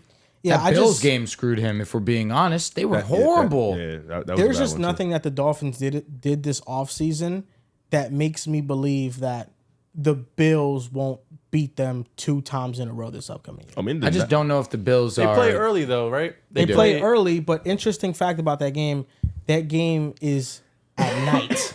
Prime time. So does Tua not have good prime time? All right, so now sets? the Bills won't have an excuse. Well, yeah, last time it was 100 degrees beaming on them on the sideline. It was some real rare shit. They really do got one of the best home field advantages, just having the away team in the sun, those 1 o'clock games in September, bro. Oh my God. It's just last year, you look at they still could have won that both times the Bills played the Dolphins, they smacked them. No, they didn't. Yes, they did. No, the second game was last game of the year, they smacked them. It was a convincing win. No, it was not. It was pretty convincing. No, it was 21-14. Yeah, but I don't think Miami ever had a chance to win that game. They were winning 14-7. The Bills had a punt return touchdown to tie the game, and Josh Allen clutched. I don't know if it was that one. I'm telling you, that's what it was. Watching their Week 18 matchup, there was never no doubt in my mind that I didn't think the Bills could play at Miami Week 2 again. No, it's just the feeling you get. Like when I watch the Dolphins and the Chiefs in Germany, you don't believe in him. I know, and that's fine. That's not even the case. Damn, Dehls. It's at Miami, then Jaguars, then at Baltimore, at Houston, at New York. This is the Bills. Buffalo. Yeah. Yeah, that's not even the case because when I watched the Dolphins versus the Chiefs in Germany, that last drive when Raheem Mostert broke off runs and they were in scoring territory, I thought the Dolphins really have to mess this up for them not to score because they're moving the ball on them. There was a feeling that the Dolphins were going to score here. And then the ball slips out of his hands. Yeah, Buffalo's the only team that scored in the second half. But against the Bills, Week 18, no, there was never a feeling that I thought this was a tough Tua game. Waddle didn't play in this game, but Tua struggled in this game. Versus the Bills? Week 18 or what Week game 18, was that? yeah, no, Tua. Buffalo scored 14. How many times he sacked? Because I know Connor didn't play, but the defense. Tua wasn't sacked at all. Oh, nice, love that for him. You know, the first game they met though was it what? It was 50. That one was 40. That was like 40. That was that was on the road. It was an absolute ass kicking. No, yeah. Miami was scoring, and then it just got bad at one point. Well, that was a butt kicking. This Miami Buffalo game in Week 18. Miami was up in this game in the fourth quarter. 14-7. It was 14-7. Buffalo scored 14 in the fourth quarter. And how did they score to tie the game? They scored Deontay Hardy, 96-yard punt return. To say you never, like, with a minute 18 left. It was an ass kicking. Oh, no. Yeah. Yes. Again, the Dolphins had a chance. They blew it. Dawson Knox was the touchdown to put them ahead. Deontay tied it. Mm-hmm. Yes. Yeah. Yeah, I just think that when the Bills are locked in, they just don't lose those type of games. And their first touchdown was mad gimmicky, tipped in the air, fucking perfect toe tap touchdown. Just again, I wouldn't call it a smacking, but they lost. And now this year, the Jets aren't a cakewalk if they're healthy. Agreed. No, that's another thing. The Jets are my favorite team in the AFC. I mean, that's just how I feel about it. On paper, when you look at this roster, this is the most talented roster in the AFC on paper. The Chiefs will be the best team. That is just how I feel because they are the Chiefs. I have to give them that respect. But I look at how the Jets look on paper. There is no better defense to go up against the Kansas City Chiefs. Offensively, it's strictly on Aaron Rodgers. And honestly, this is another guy that can be in conversations depending on how he plays.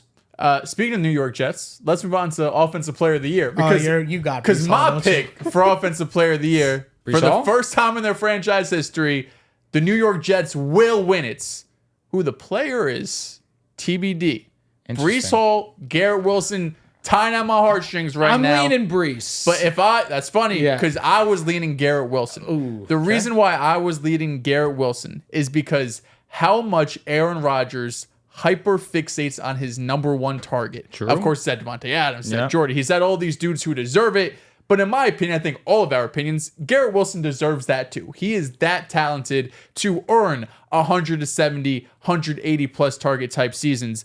If you just look at Rodgers' last 4 or 5 years in Green Bay when Tay was fully healthy, in 2022, Devontae Adams had 180 targets, was second most in the NFL. 2021, second most targets. 2020, fourth most targets. 2018, second most targets.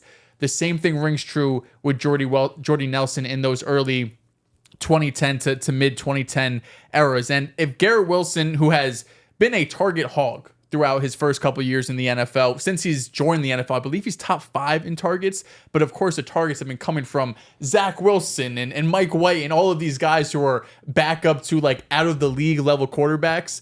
Now he's getting it from Aaron Rodgers, assuming he's able to stay healthy. And if I think Aaron Rodgers can be healthy for 17 games, and you're telling me he's targeting Garrett Wilson 15 times a game, which is possible to get to that 180 target mark, Garrett Wilson's in the cards to have 1,600 yards. He's in the cards to have double-digit touchdowns. And, of course, those are lofty numbers. But if I'm picking him to win Offensive Player of the Year, that's the type of season he has to have when CeeDee Lamb goes for 1,800. Like, that's really in the cards for Garrett because of how talented he is.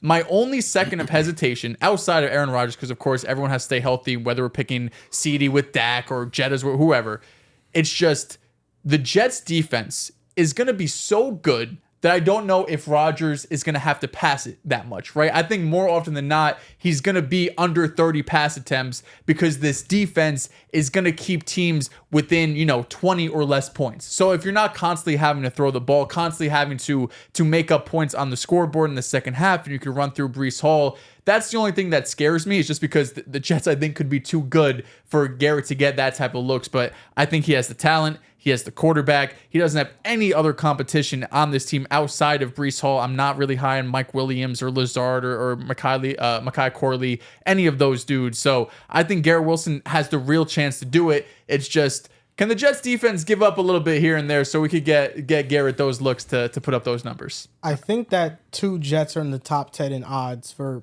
Offensive Player of the Year. It's Garrett and it's Breece Hall. I think this team has to play through Breece Hall. It has to be. That's why I think Breece Hall is winning Offensive Player of the Year. When you look into his numbers, second in scrimmage yards, despite the inefficiency, but that wasn't really to his fault. I mean, one of the worst in success rates, just the Jets offense as a whole. It doesn't matter where you look. It doesn't matter where you try to find a statistic. Everywhere the Jets were 32nd in DVOA, 32nd in EPA per play. This was one of the worst offenses in NFL history. And Breece Hall still was second in scrimmage yards. He was 5th in yards after contact per attempt, and he was second in breakaway run percentage, and he was second in yards per route run.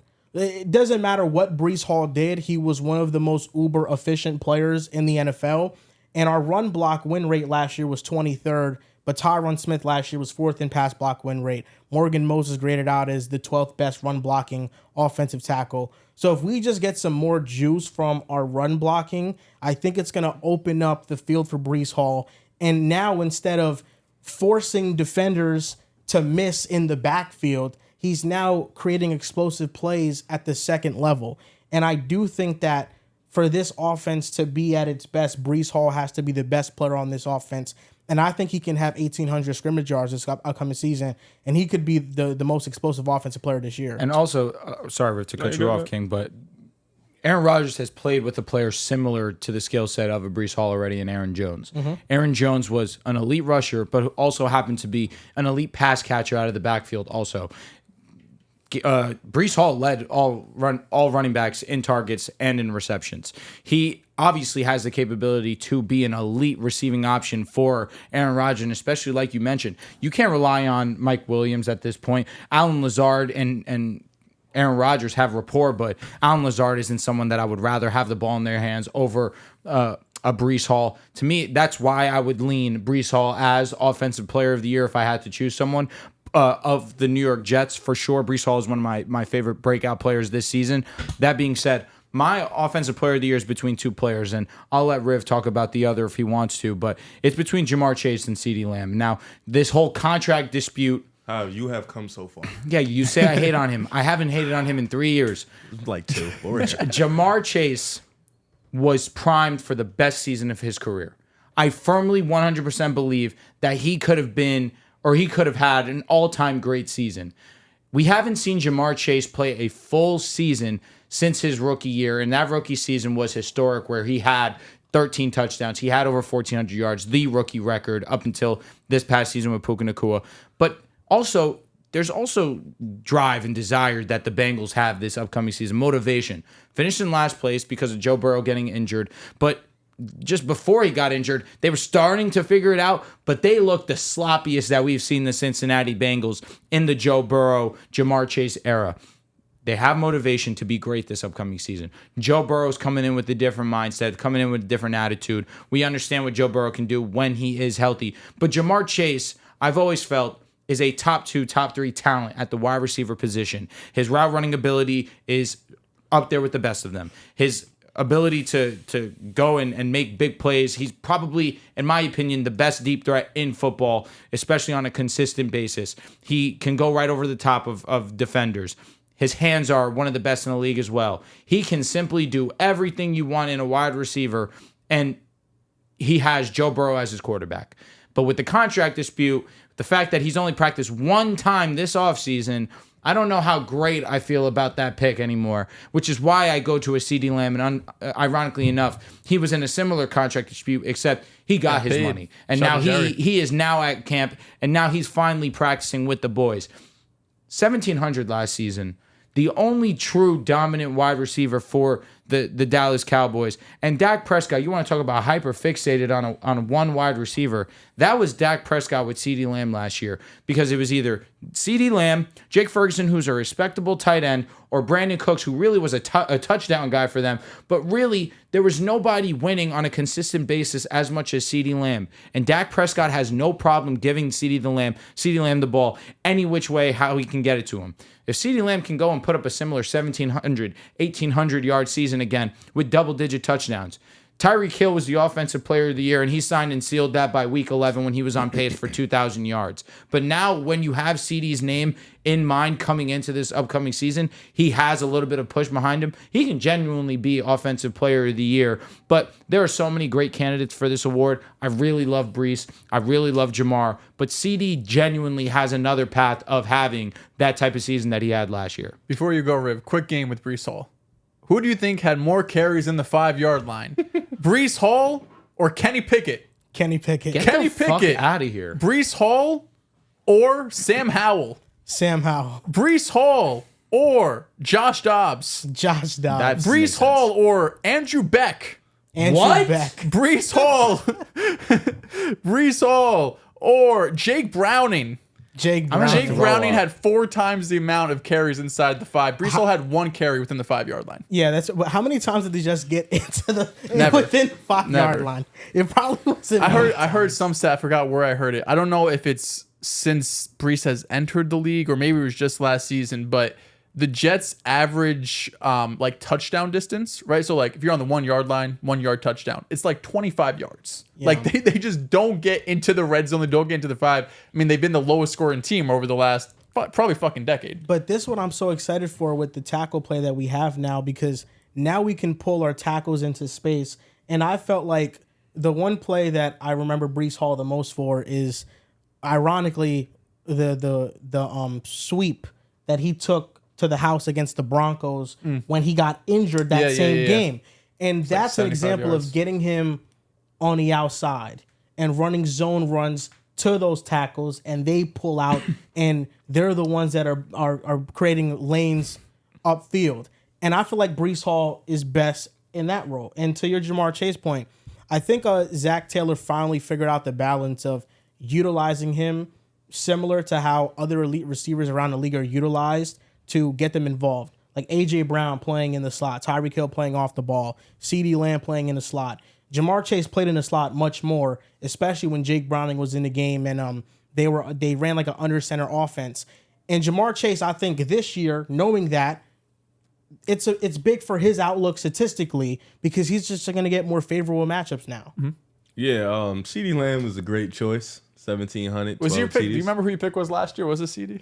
I think it was Jettis. Probably, yeah. Like, and he was on pace. No, yeah. Unfortunate last year he got hurt because he was also on pace for 2,000 yards. He was going to have another breakout year. And I think with receivers now, that's kind of what you need to have. 17, 18. Because when you got Reek, you got Jettis, you got CD, Chase is starting to run. They're going to get force fed a lot, even A.J. Brown. I think for CD, it's interesting because he started the year off a little bit slow. And then he had that 5, 6, 7 week stretch when he just went on a fucking tear. Same thing with A.J. Brown. But my pick is Saquon Barkley. You mentioned 1,500 all-purpose. I think Saquon could get 2,000. I say 1,800. 18. Yeah. I think Saquon could get 2,000 all-purpose yards. I can see Saquon getting 1,500 rushing yards, 600, 700 passing yards. He's never had a talent, like never had an offensive line as good as the one he has. Maybe he has, and you guys can remind me. No, this is 5 million times better. He's never had the receiving help that he's ever had. Like he's going to have as much open field as he's ever seen in his life. He's going to have as much help as he's seen. He's going to be in the best offensive system he's ever been in.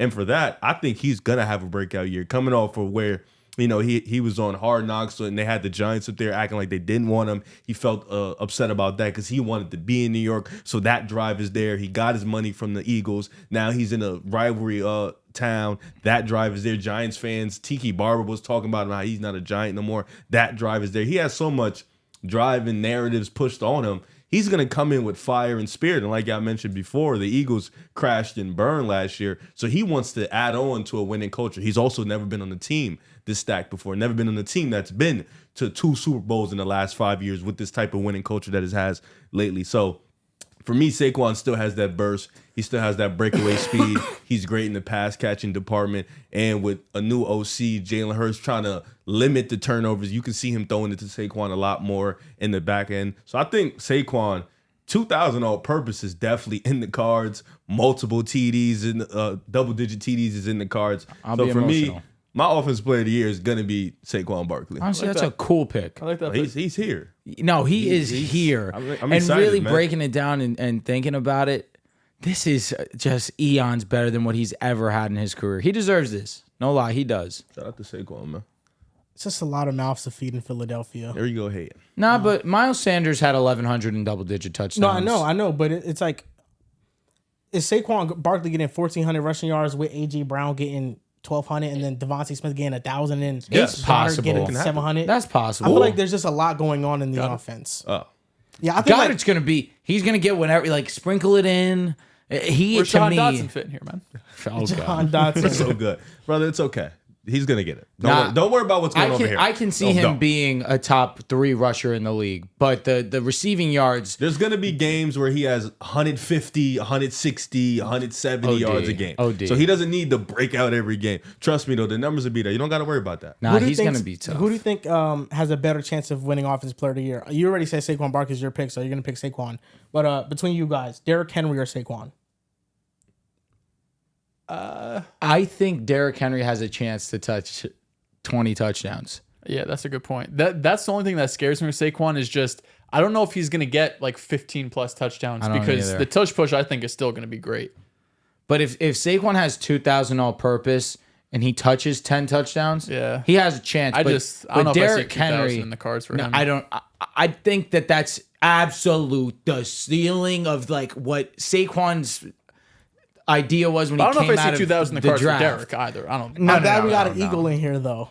No, I think the pick is awesome. Oh no, he's a hater. So obviously, the hate. The comments were on your ass about the Eagles the other day. The hate I mean, listen, they was on my ass when I said the Eagles aren't that much more talented than the Chiefs, and the Chiefs did them in the Super Bowl. Did them in. What are you talking about? Again, this is twice that he said did this. Him in. And also, he lied on that one. If the turf wasn't a fucking slip and slide, who knows? The Eagles were the ones playing on it? They were. Oh, was it the Chiefs? They swapped out grass for the Chiefs. Unbelievable. No. The Chiefs shut down the Eagles running game that Super Bowl. Was it 0 sacks for both teams? Nobody got sacked? Yeah, I think shit.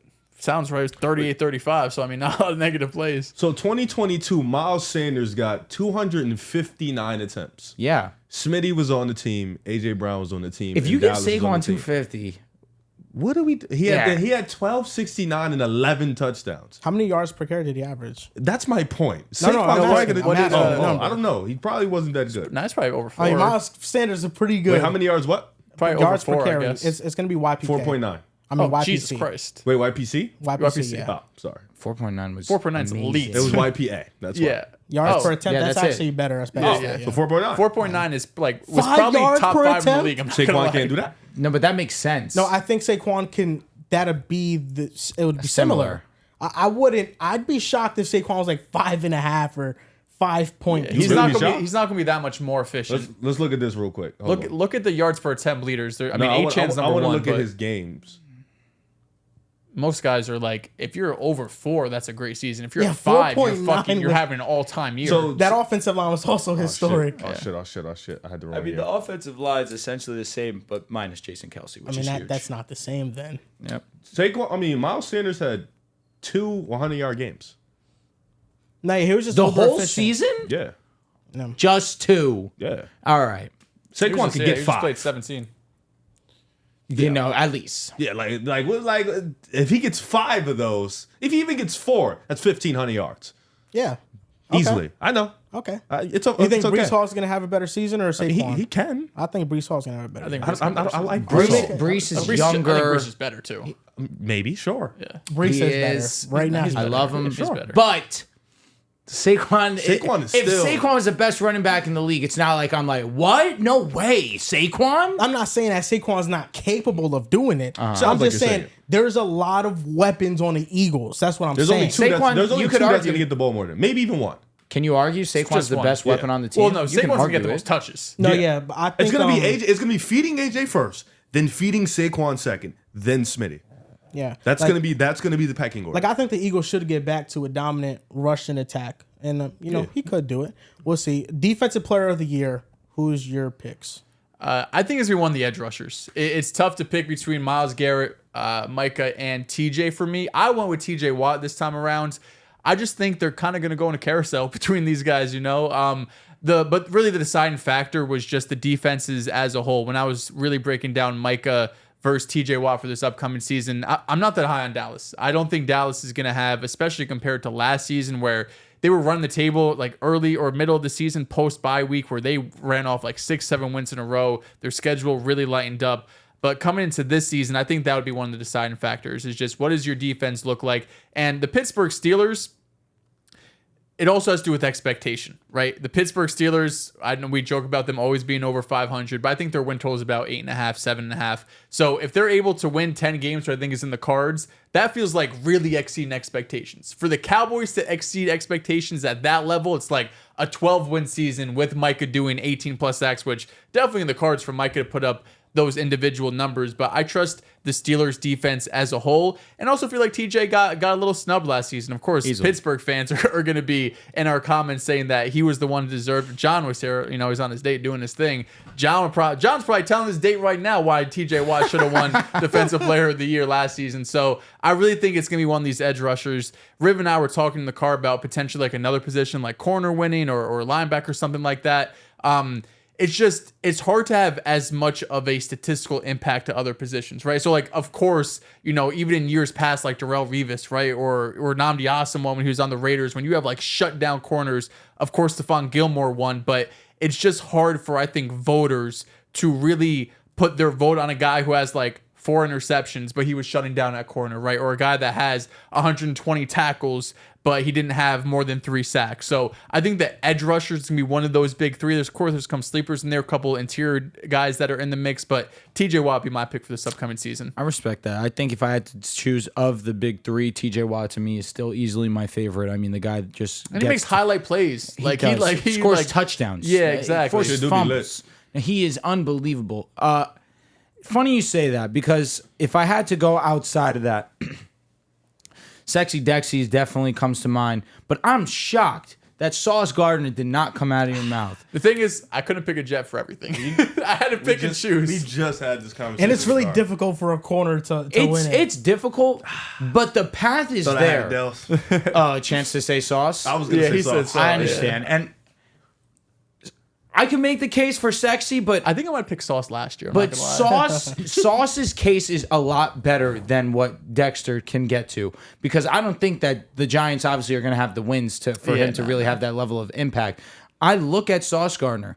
He is going to be on the number 1 defense in the league.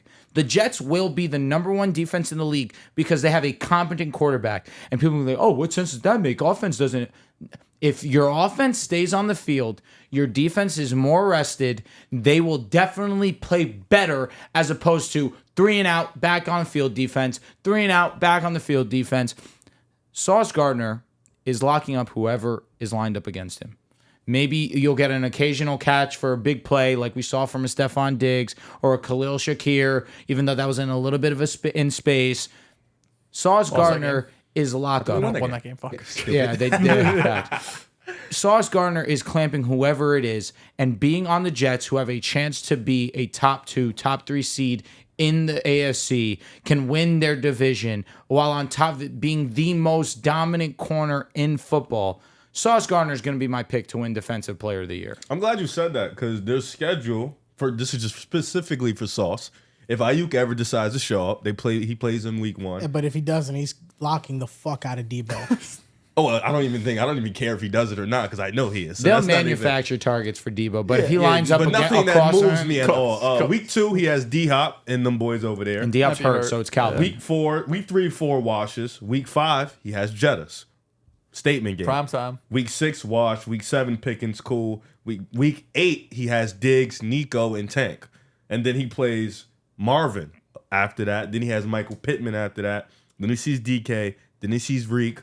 Then he sees who was in Jacksonville. They ain't really got nobody. He sees Reek twice a year. Then he sees Puka after Jacksonville. Or Cup, facts. And then he has Tyreek to end the year. So I want to see him travel. I don't think the Jets are going to do it. I just don't think Robert Saleh's defense is just the travel type. I think that's the one thing holding them back. If going into this season, the Jets are like, Sauce is going to travel with the number 1 wide Gilmore receiver. Travel that year? I think the picture's out there. But with just playing on one side of the field, it's not fair, because obviously if I'm an offensive coordinator, I see Sauce on the right side of the field. DJ Reed is probably the best CB2 in the league, but I'm going to the left side of the field, So a better chance of cooking him than Sauce. Yeah.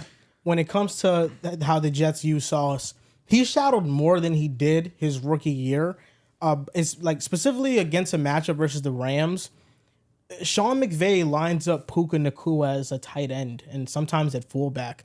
And it's like, you're not going to bring Sauce near the box and eliminate his best skill, which is covering in space. Wait, let me ask you a question. So is it like a situation where if you guys go out and play man, he does follow, or it doesn't matter? He doesn't really follow at all. Oh. There Okay. are times like he did it more last year, but for the most part, the Jets just play sides. Yeah, because if it's They just man, play I feel like sides. he can follow because it's just you stick with this guy, you call it a day. The thing is with Sauce Gardner is he's a shutdown corner, but in order to win Defensive Player of the Year, you need to get interceptions. You need a lot. There's one of two ways for that to happen. The quarterback has to throw it to you, or your receiver has to be open enough to where the quarterback feels comfortable throwing it in that direction. And Sauce Gardner just eliminates parts of the field. When Stephon Gilmore won Defensive Player of the Year, and that was an outstanding season, and I'm not taking anything away from him, but he was able to play ultra aggressive because they had safeties over the top.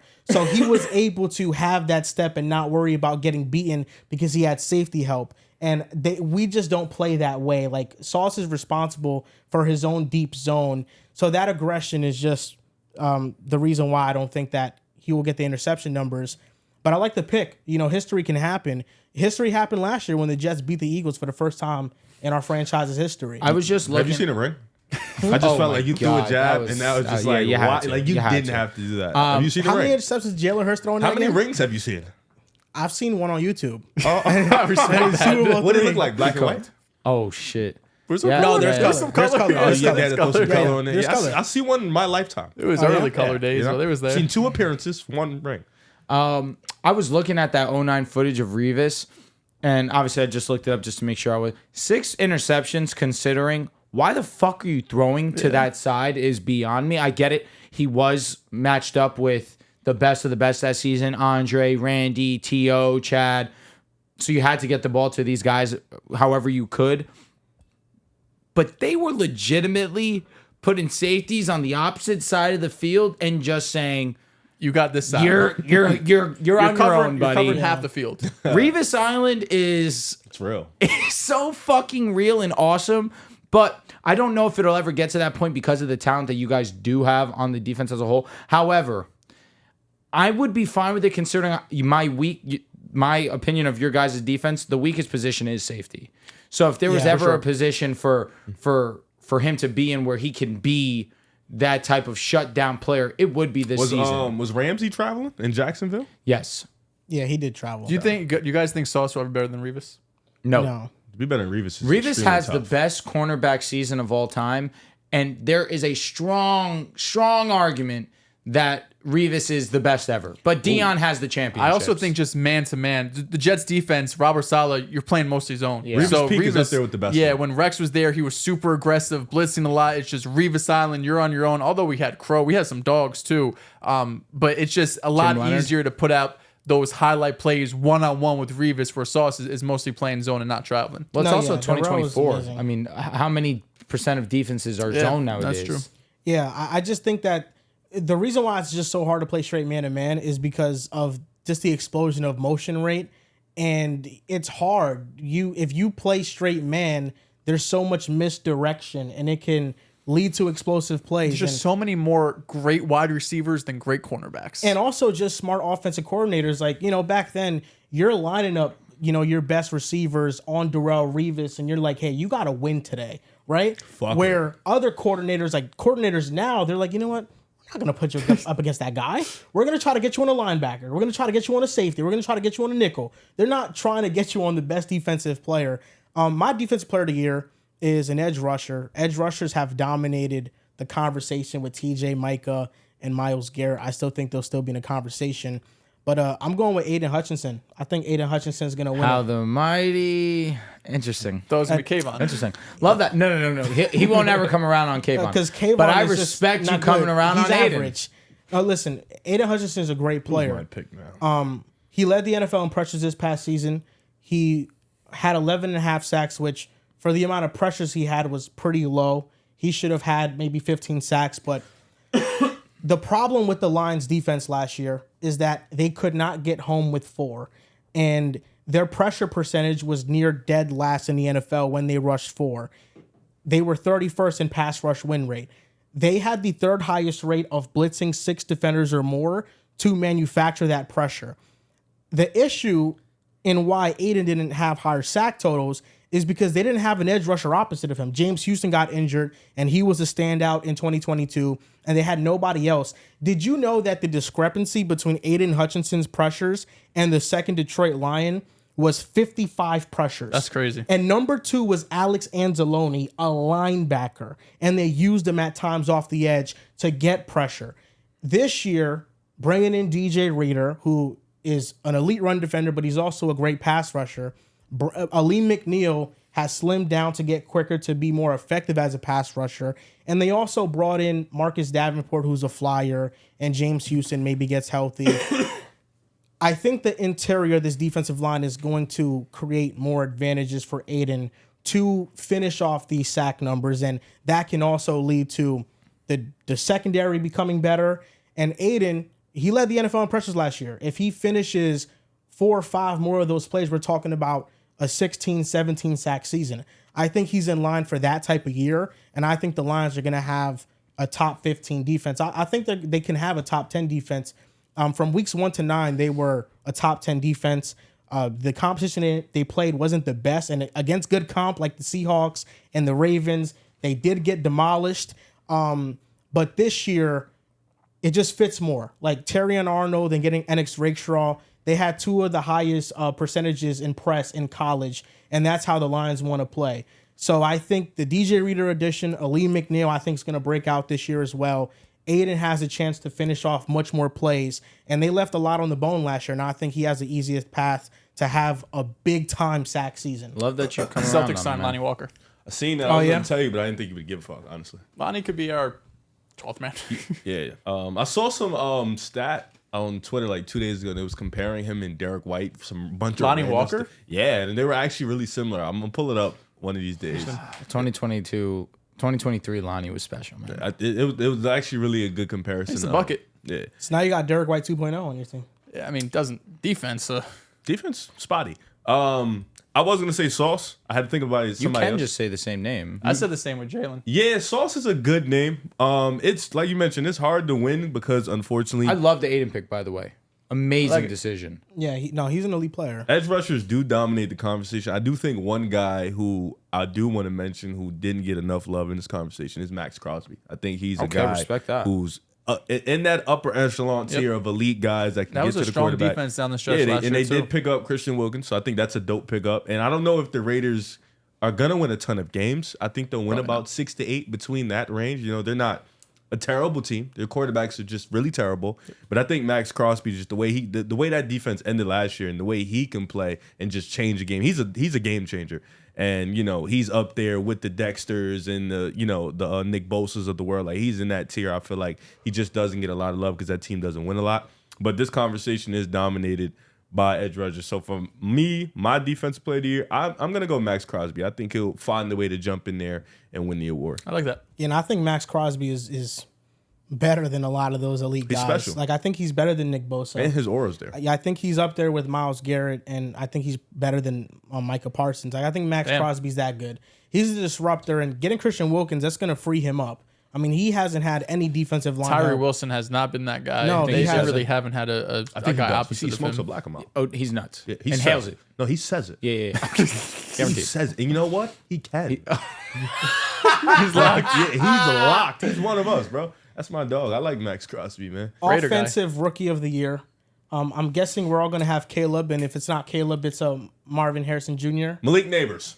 Respect that. I'll say this. Even if they have record-breaking seasons, Marvin and or Malik Caleb. Neighbors, it does not matter to voters if a quarterback goes out there and balls. We just saw it. CJ Stroud was just really fucking great, and Puka Nacua made history, and he didn't even get not nearly the amount of consideration that he deserved. I think because he made the playoffs, though, too. Jettas, when he broke the record, didn't even win the award because of Justin Herbert.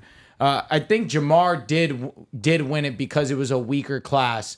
I think the only other person that had a chance to steal it was Mac Jones. So it's easy for me now when I break it down that way. Who's going to be the best wide receiver this year? I think it will be Marvin. I think Marvin has a chance to Like outside to of put up quarterback, 1,200, Marvin 1,300 Harrison's yards. I had Marvin as my pick. I think Caleb has obviously real chances. Caleb Williams, you going into that Caleb gives me situation, it's Pat crazy. Mahomes pick, Caleb like, for goes, MVP. makes the playoffs. He stamps it. He's I won. do I think think that- if Caleb doesn't have a CJ Stroud type season, Yes. he could lose to Marvin. That's the issue. Is just the expectation for Caleb is to go in and basically break every record. Yeah. Go to the playoffs. Can he not, And- though? and He can Yeah. for sure. He It's also just, can't. It's just the expectation is at a 10. Marvin's expectation, to be fair, is if Caleb's at like a a 10, Marvin's 9. at a 9. Yeah. So yeah, that's fair. I just just- less responsibility, less on his shoulders as receiver. I think if Malik comes in, Okay. he gets 1,250. Yeah. 1,250. 1,250 is Listen. it's a listen. great That'd be the number. most receiving yards the Giants had since Odell. And they suck, but he gets 1,250. His quarterback's ass. I think he'll jump in the conversation. Like sure. if Marvin has like 1,300, 1,350. So outside of Marv, Caleb, and Malik, who would you guys pick? Bo Probably Nix. Brian Thomas Jr. Love that. I like Bo that pick. Nix. I say that with sincerity, understanding that he's going to be able to start from week one. He's going to show traits as a passer, which will obviously bode well, where if he's sitting in the pocket, he's winning. Let's say he throws 20 to 22 touchdowns. I think that's at the best case scenario. Limits turnovers, which I believe he will do that. He will have a high completion percentage because he takes the easy decision almost every single time on the field. And the Broncos, let's say they go and they win 7 games, which would probably be 2 more than what people are anticipating. If they get to an 8-9 record, I think that he would be the 4th of the players that I would choose. But at the same time, I don't know if there's another player about Brock? that I would choose over Caleb. Brock Bowers. I think he Too has many mouths to feed in that offense I also. agree. Yeah, I wouldn't free be him up, surprised. I mean, Bo Nix just has to have a Mac Jones-esque season for him to be in the conversation of this, and he can have that. Brock Bowers, I'm interested to see how the Raiders are going to use him because in the preseason they lined him up everywhere. I love that. That's outside incredible. on the slot. He has that line, skill tight set. end, fullback. Like they did everything, and I'm glad that they're not forgetting about Michael Mayer either because I think Brock He's Bowers solid. is better, but Michael Mayer was also the best tight end in his class. Yeah, and he's the also first pretty tight good, end, right? Or Yeah. is Laporta the first tight end? I in think that class? Mayer. No, No, Laporta it was was the first tight end. Kincaid. Oh, Kincaid, right, you're right, right. you're Laporta was second, and then Mayer was third. Yeah, because he slipped. So defensive rookie of the year. Right now, the favorite is the Dallas Turner. Latu. Oh, it is? Yeah, it's I saw Latu, Latu. Dallas Turner, Jared Verse. I'm going with the plus 1,600. Cleon Mitchell. I thought about it. I swear I Gotta go home, did. tell Listen, you, man. if you're able to turn around that be secondary, because- yeah, that's a fact. Literally. Or Well, Cooper. You guys brought Cooper. But then he'll win it. Somebody has to do it. I thought about Quinyon. I've been vocal about it. Quinyon's my favorite cornerback in this draft class. This is a pretty solid draft class at the cornerback position. To be fair, Terrion Arnold I think is going to have a good season. Nate Wiggins is going to have a very good season with the Ravens. If I had to choose, I will be going Latu. I just think that he's the best defensive player, especially being on the line. You're going to impact the game a little bit more in that regard. I'm just going to take the safe pick here, and I'll go Latu. I also picked Liatu. Yeah, Latu in preseason, he was amazing. He was phenomenal, yeah. He was winning all of his matchups. But Dark horse, Jonah Ellis.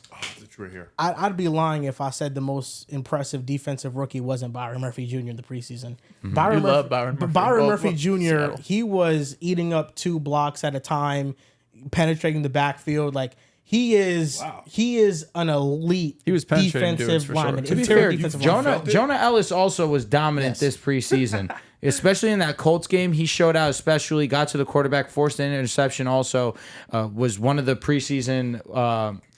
Players of the week. They gave the award for preseason awards, and Bo Nix was there, and so is Jonah Ellis, Shout out to Jonah. Plus 1,600. third rounder Remember out that. of Utah. Who's tell him going to that. need the impact day one? Cleon He's Mitchell. going to start day one. I mean, all these guys are probably Brother, going to we're start all day one. starting. Throw them all out there. Fuck it. So Comeback player of the year. I have Anthony Richardson. That definitely is a cheat code option. Sure. But Anthony Richardson and a Shane Steichen offense, Michael Pittman, Jonathan Taylor, solid offensive line in front of him.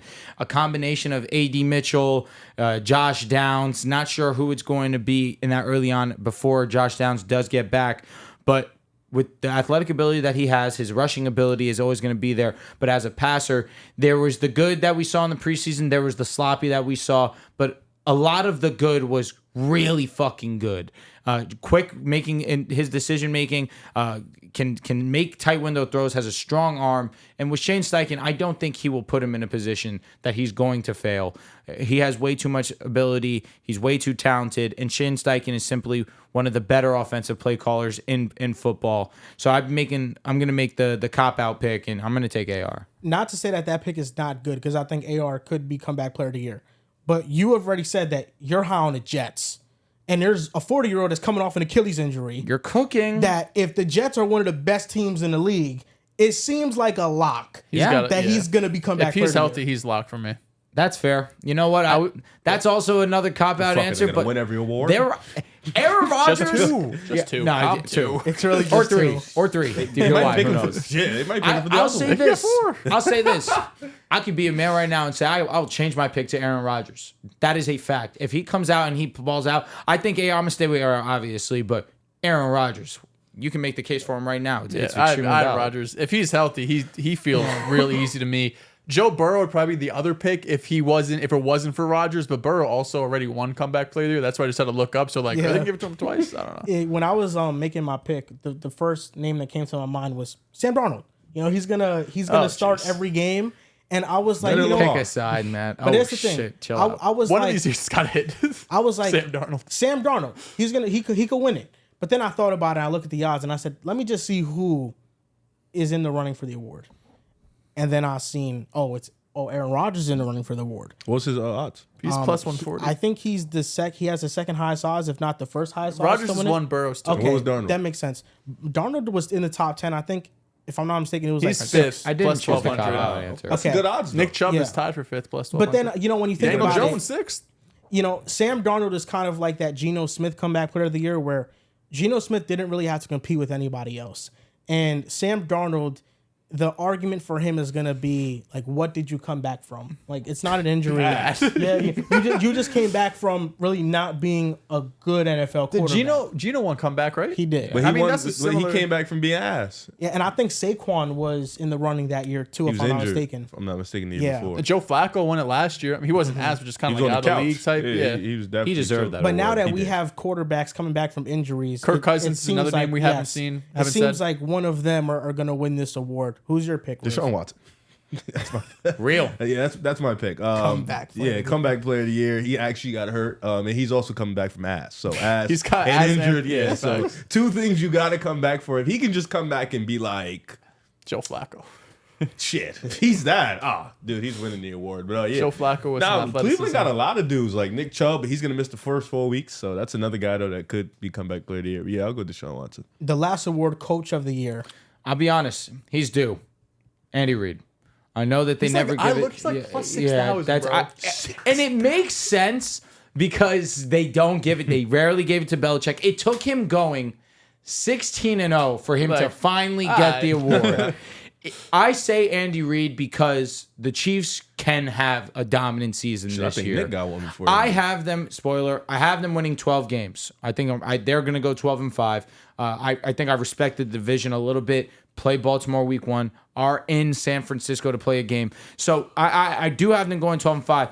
But they got better this season. They added Xavier Worthy and Hollywood Brown. They needed weapons. They got them. You lose L'Jarius Sneed. That's a big hit. But they recovered from losing Charvarius Ward. I think that they can recover again from losing L'Jarius Sneed because Trent McDuffie is still one of the better cornerbacks in the game. Chris Jones, George Karlaftis, they still have a presence on the line. Is Nandi injured? Or Derek Nadi? Yes. I don't know. I couldn't tell you. Okay, I could have swore it was either Nadi or no. The guy who I'm thinking of is the other edge. He got injured right before the Super Bowl. I think it is Nadi. Oh, you're talking about Amenahu. Yes, that is who I was thinking of. But obviously, the defense is going to be one of the better ones. You lose L'Jarius, that maybe you take a little bit of a drop off there, but the offense will be better. Offensive line is going to be amazing. I've made my comments about Rashee Rice. I think he's one of the most underrated, underappreciated receivers in football. Top 10 in yards per route run, 4th in yards after the catch. He is elite at the line. He can separate immediately. And Patrick Mahomes has transitioned into his game manager phase where obviously when he can take the easy stuff, he will take it. But if he has a big play over the top, that's when shit gets scary.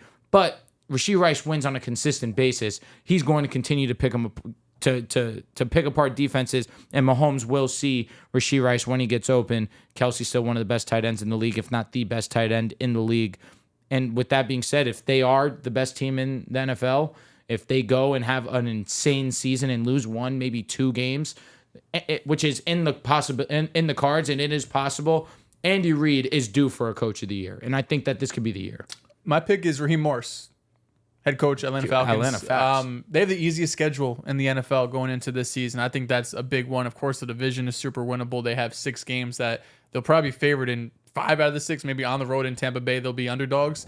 But what we've seen over the last few years is, at least for the Coach of the Year award, it's mostly coaches who have been able to overcome, right? Whether you're looking at Brian Daboll, where you're looking at Stefanski twice, Mike Vrabel with Ryan Tannehill, like, it's typically not guys who have had like upper echelon quarterbacks like Patrick Mahomes. Like, of course, Andy Reid is in the cards, but I agree. I think you have to go like 15-2, 16-1 to really get it. I think if Raheem Morris, they win 11 plus games. Kirk Cousins comes back from this injury. He looks like Kirk Cousins. They win the division. They're in the top 2-3 seeds in the NFC. I think that's enough for him to win Coach of the Year. I'm between 2 coaches. Jim Harbaugh is the odds-on favorite. It makes sense. You're kidding. No, he is. He's the odds-on favorite. Yeah. Let me ask you guys a question. Is that ridiculous, yes or no? You know where I stand with No. It's Coach of the Year? It's not ridiculous because he must win 12 games. I love Harbaugh. I love him. I love him so much. Who would you have over him? Odds-on favorite, year 1 off You just think rip. the Chargers have kind of been a laughing stock for like ever. So he comes in, the culture changes, they win 10, 11 games. Like that's where it is. The last time that he took over a team, they went to 13 wins. 6 to 13. I know. No, I feel like he deserves that benefit of the doubt. The Chargers last year, we went over it last show. They were in every game against really good teams. Really good teams. They were not a bad team. They were not. I know Justin Herbert has less weapons at his disposal now, but in theory, we're talking about a much better defense. We're talking about a much better running game. If they're healthy. Those are 2 things. They're gonna be good this year. They're gonna be good this year. No, because I believe in Jesse Minter. I believe in his scheme, and I think they have good players on defense. They gotta stay healthy. They do, and I'm between Jim Harbaugh because you guys know I think the Chargers are gonna win 10 games. Good old Mikey. The thing is, though, the AFC is so crowded that I can see the Chargers winning 9, 10 games. I could see the Dolphins finishing with 10 wins. I could see the Jaguars finishing with 10 wins. There's going to be a tiebreaker at the top, and I don't know if that's going to go the Chargers' way. In the NFC, I mean, the Seahawks are going to make the playoffs this year. They're going to be a much improved defense. Mike McDonald is going to be a rookie coach, and I think he is going to win Coach of the Year. I think he's going to turn around that team instantly. And it's such a different philosophy from the Pete Carroll days and Ryan Grubb's offense, what he's going to do for Geno Smith and really spreading around the ball. And I think JSN is probably going to be the biggest beneficiary of it from what he was last year asked to do versus this year and what he's asked to do. And I think Kenny Walker also is an explosive back. And I like Charbonnet a lot. The offensive line is a mess. Big wait and see. I mean, they have some pieces that you feel confident in, like maybe the Connor Williams addition. True. Gotta be healthy, but I'm with you. Abraham Lucas was really good as a rookie, but he has like very bad knee problems. And his knees are so bad that you don't even know if he can play long term. I hope that he can. But this offensive line has at least a pathway to be better. But I think the major improvement will be on defense. And I think the Seahawks, I mean, they're not just a threat to make the playoffs. I think they're the second best team in the NFC West, especially after the Rams Ernest Jones trade.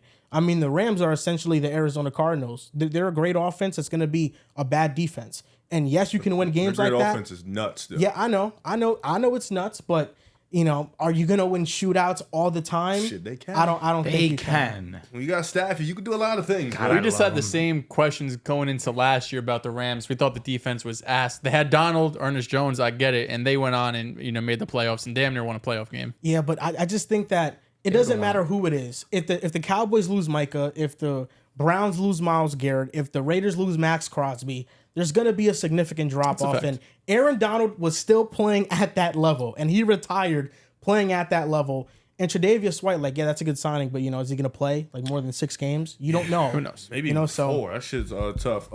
Just lock me in for CJ Stroud MVP, D'Amico Ryan Coach of the Year. That was my number 2. This is just a team that I feel like, in my opinion, is going to be a top 2 seed in the AFC. They're going to win their division convincingly, in my opinion. They're going to win 11 to 12 games.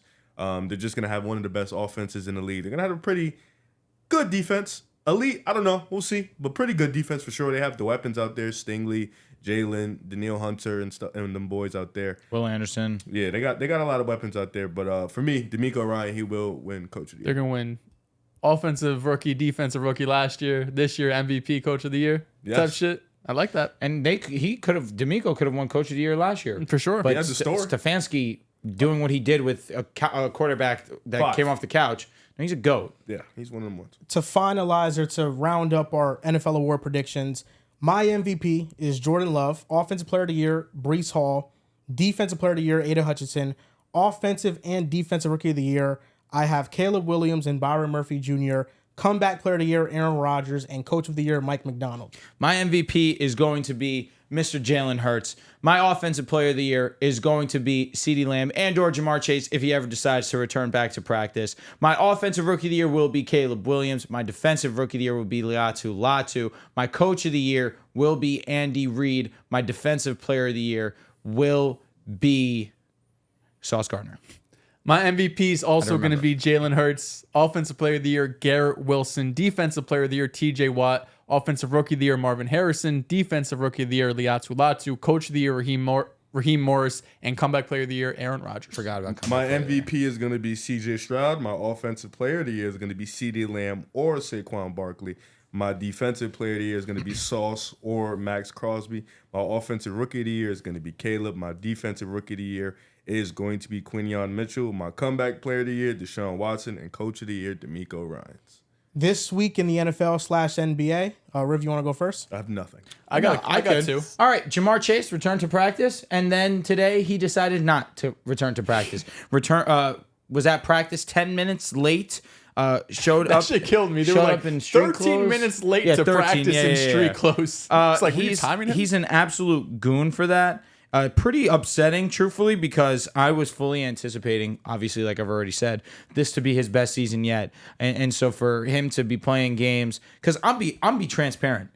I'm not looking at the front office as they're the ones in the wrong in this situation. I believe we spoke about this before the show.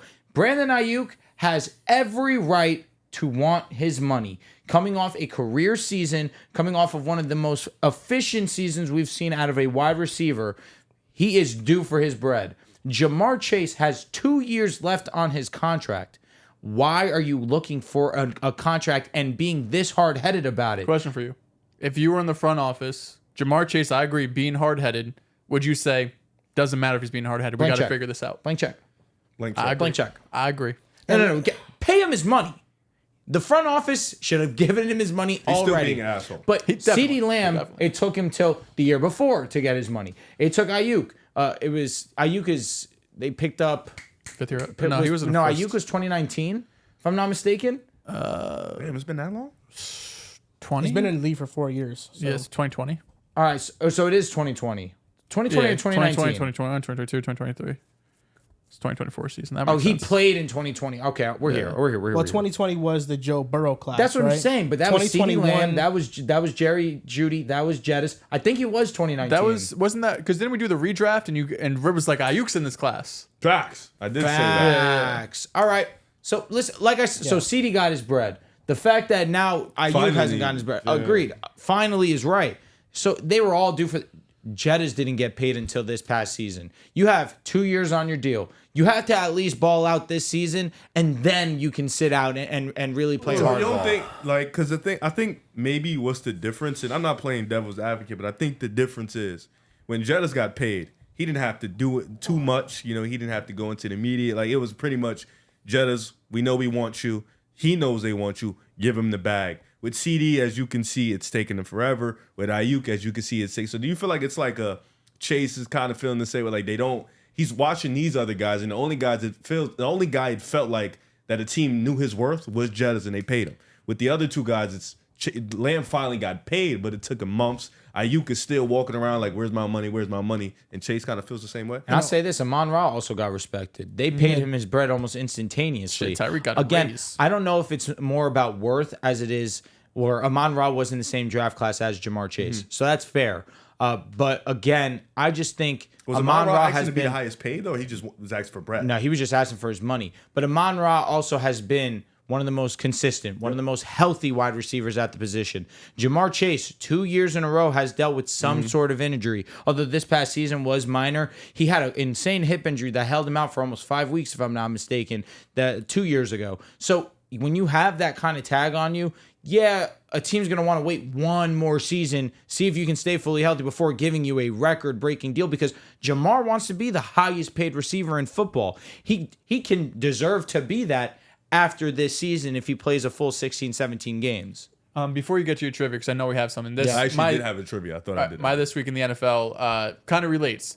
I want you guys to rank these 4 players based on who is most likely to least likely play in week 1 of the NFL season. Tough, okay. So we have the 4 guys that are holding out, the highest profile guys: Brandon Ayuk, Jamar Chase, Hassan Reddick, and Trent Williams. Who is most likely to play, who is least likely I think to play? Ayuk plays the most. Are you going to name us a name and then we No, say that's- most? no. of Well, us there are likely? 4. I There's mean, there are 4. 4 names. I'll You want say- me to go one yeah, by I one? think I know. Ayuk is the most likely to play. Really? Okay. I believe Trent Williams is the most likely He's to the play. oldest. I I don't think know. that it is most essential that the Niners bring him back. If they do not have Trent Williams back, screwed. we will see a disaster of the San Francisco 49ers See, offensive week line. 1, a disaster.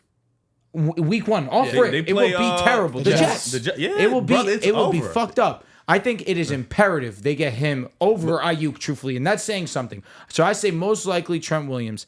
I think in number 2, Jamar Chase. I think that we will see him week 1. Number 3, Brandon Ayuk, and 4, Hassan Reddick. I don't think Hassan Reddick is playing. I don't think the Jets care. They don't, but they do at the same time. You need him. No, I think they came out with a report the other day like, bro, we're staying put on what we've said. They put the a whole whole time. Instagram Yeah, post like out. they don't care that much. With I would flip 3 and 4, and the reason I why I agree. think Hassan Yeah, yeah. Reddick has more of a chance to play is because his fines are adding up to almost $5 million right now. That's insane. And he's going to be one of the most fined players since Darrelle Revis when he held out from the Jets. And this is the thing. This is why I don't feel no sympathy for Hassan Reddick. And I am for players getting their money. Oh, for sure. But the way that Hassan Reddick went about it, you show up to the press conference and you told the media, I'm going to play. Regardless of a new contract, I am going to play. And yes, I understand players lie. You know, I'm not oblivious to that fact. But you didn't have to say that. And I'm pretty sure that the Jets, before they traded for Hassan Reddick, if Hassan Reddick was comfortable enough to say that in front of the media, I'm pretty sure he told the Jets that he planned to play despite a new contract as well. And then he flipped on his word, which, okay, you know, he has every right to do. But it doesn't help that Matt Judon just got traded to Atlanta, and he said, I haven't done anything for the Falcons yet. You know, I'm not looking for a new contract. I have to prove myself to this team. And Reddick, I think, you know, with all these fines coming his way, I think he's going to play. And Brandon Ayuk, the reason why I don't think he's going to play is because he's up for a contract right now. And he understands what the financial restrictions are with the Niners moving forward. But I think the fines might kick his ass too. Because at least with Trent Williams, he's had money that he's made over the course of his career. With Chase and Ayuk, they're fresh in. Like, these are young bloods with rookie deals. This fine might kick your ass. I'm gonna say this: Trent Williams, he's really screwing the fucking Niners right now. he wants he's like 35. I get it. The thing, agreed. He's old. He's He going wants his to last get payday. paid, but he's a goon for doing this because, one, he has years on his deal, and also, if he does not play, Niners are screwed. they're fucked. Let He me knows ask you that, something too. now, because I've seen that talking point, and for Brandon Ayuk, Jamar Chase, Trent Williams, I'm on your side for them holding out and them getting their money. And the reason why is, I'll get to Trent Williams first. I'll start with him. He has 3 years on his left. What? Visually. 3 years left. He has 3 years left on his Fuck me. deal. Yeah. Visually. They can opt out. Could have figured that out. Trent Williams. Only this year, as soon as he steps foot on the field, this year, his money for the 2024 season is guaranteed. He has no guaranteed money left on the 2025 year or 2026. So basically, and this is this is what pisses me off. You're mad at Trent Williams when the Niners quite literally don't have to pay him in 2026 or 2027. So this contract that you want Trent to honor, the 49ers aren't even honoring that contract because they don't have any ties to him past this year. They can cut him and they don't have to pay him a dime of that money. So Trent Williams, knowing how important he is to the Niners, I am going to use all my leverage because I know y'all can't block without me. Okay. I'm the only person holding this up together, and I still have been one of the best tackles in the league. No, not one of the best. He's the fucking best. Like, I feel like if the Niners guaranteed next year's salary as well, I think I would be on the side of the Niners if next year's year was guaranteed as well, money wise. But the fact that it's only this year and the next 2 years aren't guaranteed. But are the Niners cutting him realistically? They're gonna pay him. They're just taking mad long. I mean, you don't know. If he just gets hurt, if he gets hurt, his Achilles, God forbid, that's just where you worry. I don't disagree there. But if you're a team that wants to win the Super Bowl, you have to make the hard sacrifice, especially for a dude like you mentioned that literally is the only Band-Aid on your offensive line. Like, he's literally holding it with as much duct tape as you can. And you literally Gorilla Glue. Yeah, like he's literally like it's insane. And you just like, nah, fuck it. We're just gonna. They'll find out real quick with both of them. Ayuk because and week Trent. 1 versus the Jets. All right. You don't have Ayuk out there, bro. How are you gonna? Not pass only that do ball? you don't have Ayuk and Trent, you can't pass it. You're not gonna be able to run it. CMC might have like CMC's 300 hurt. on purpose. Bro, It's gonna have fucking Alvin Kamara stats: 14 catches, 33 yards. that shit's Yeah, gonna but be nasty. almost every NFL contract now, there's only 2 years of it really guaranteed. You know, the last 2 years are usually years that Fluff. you can just get out the contract. You know, Daniel Jones is an example. Daniil Hunter is an example. You know, Daniil Hunter, it was like a 4-year deal technically, but it's only 2 years.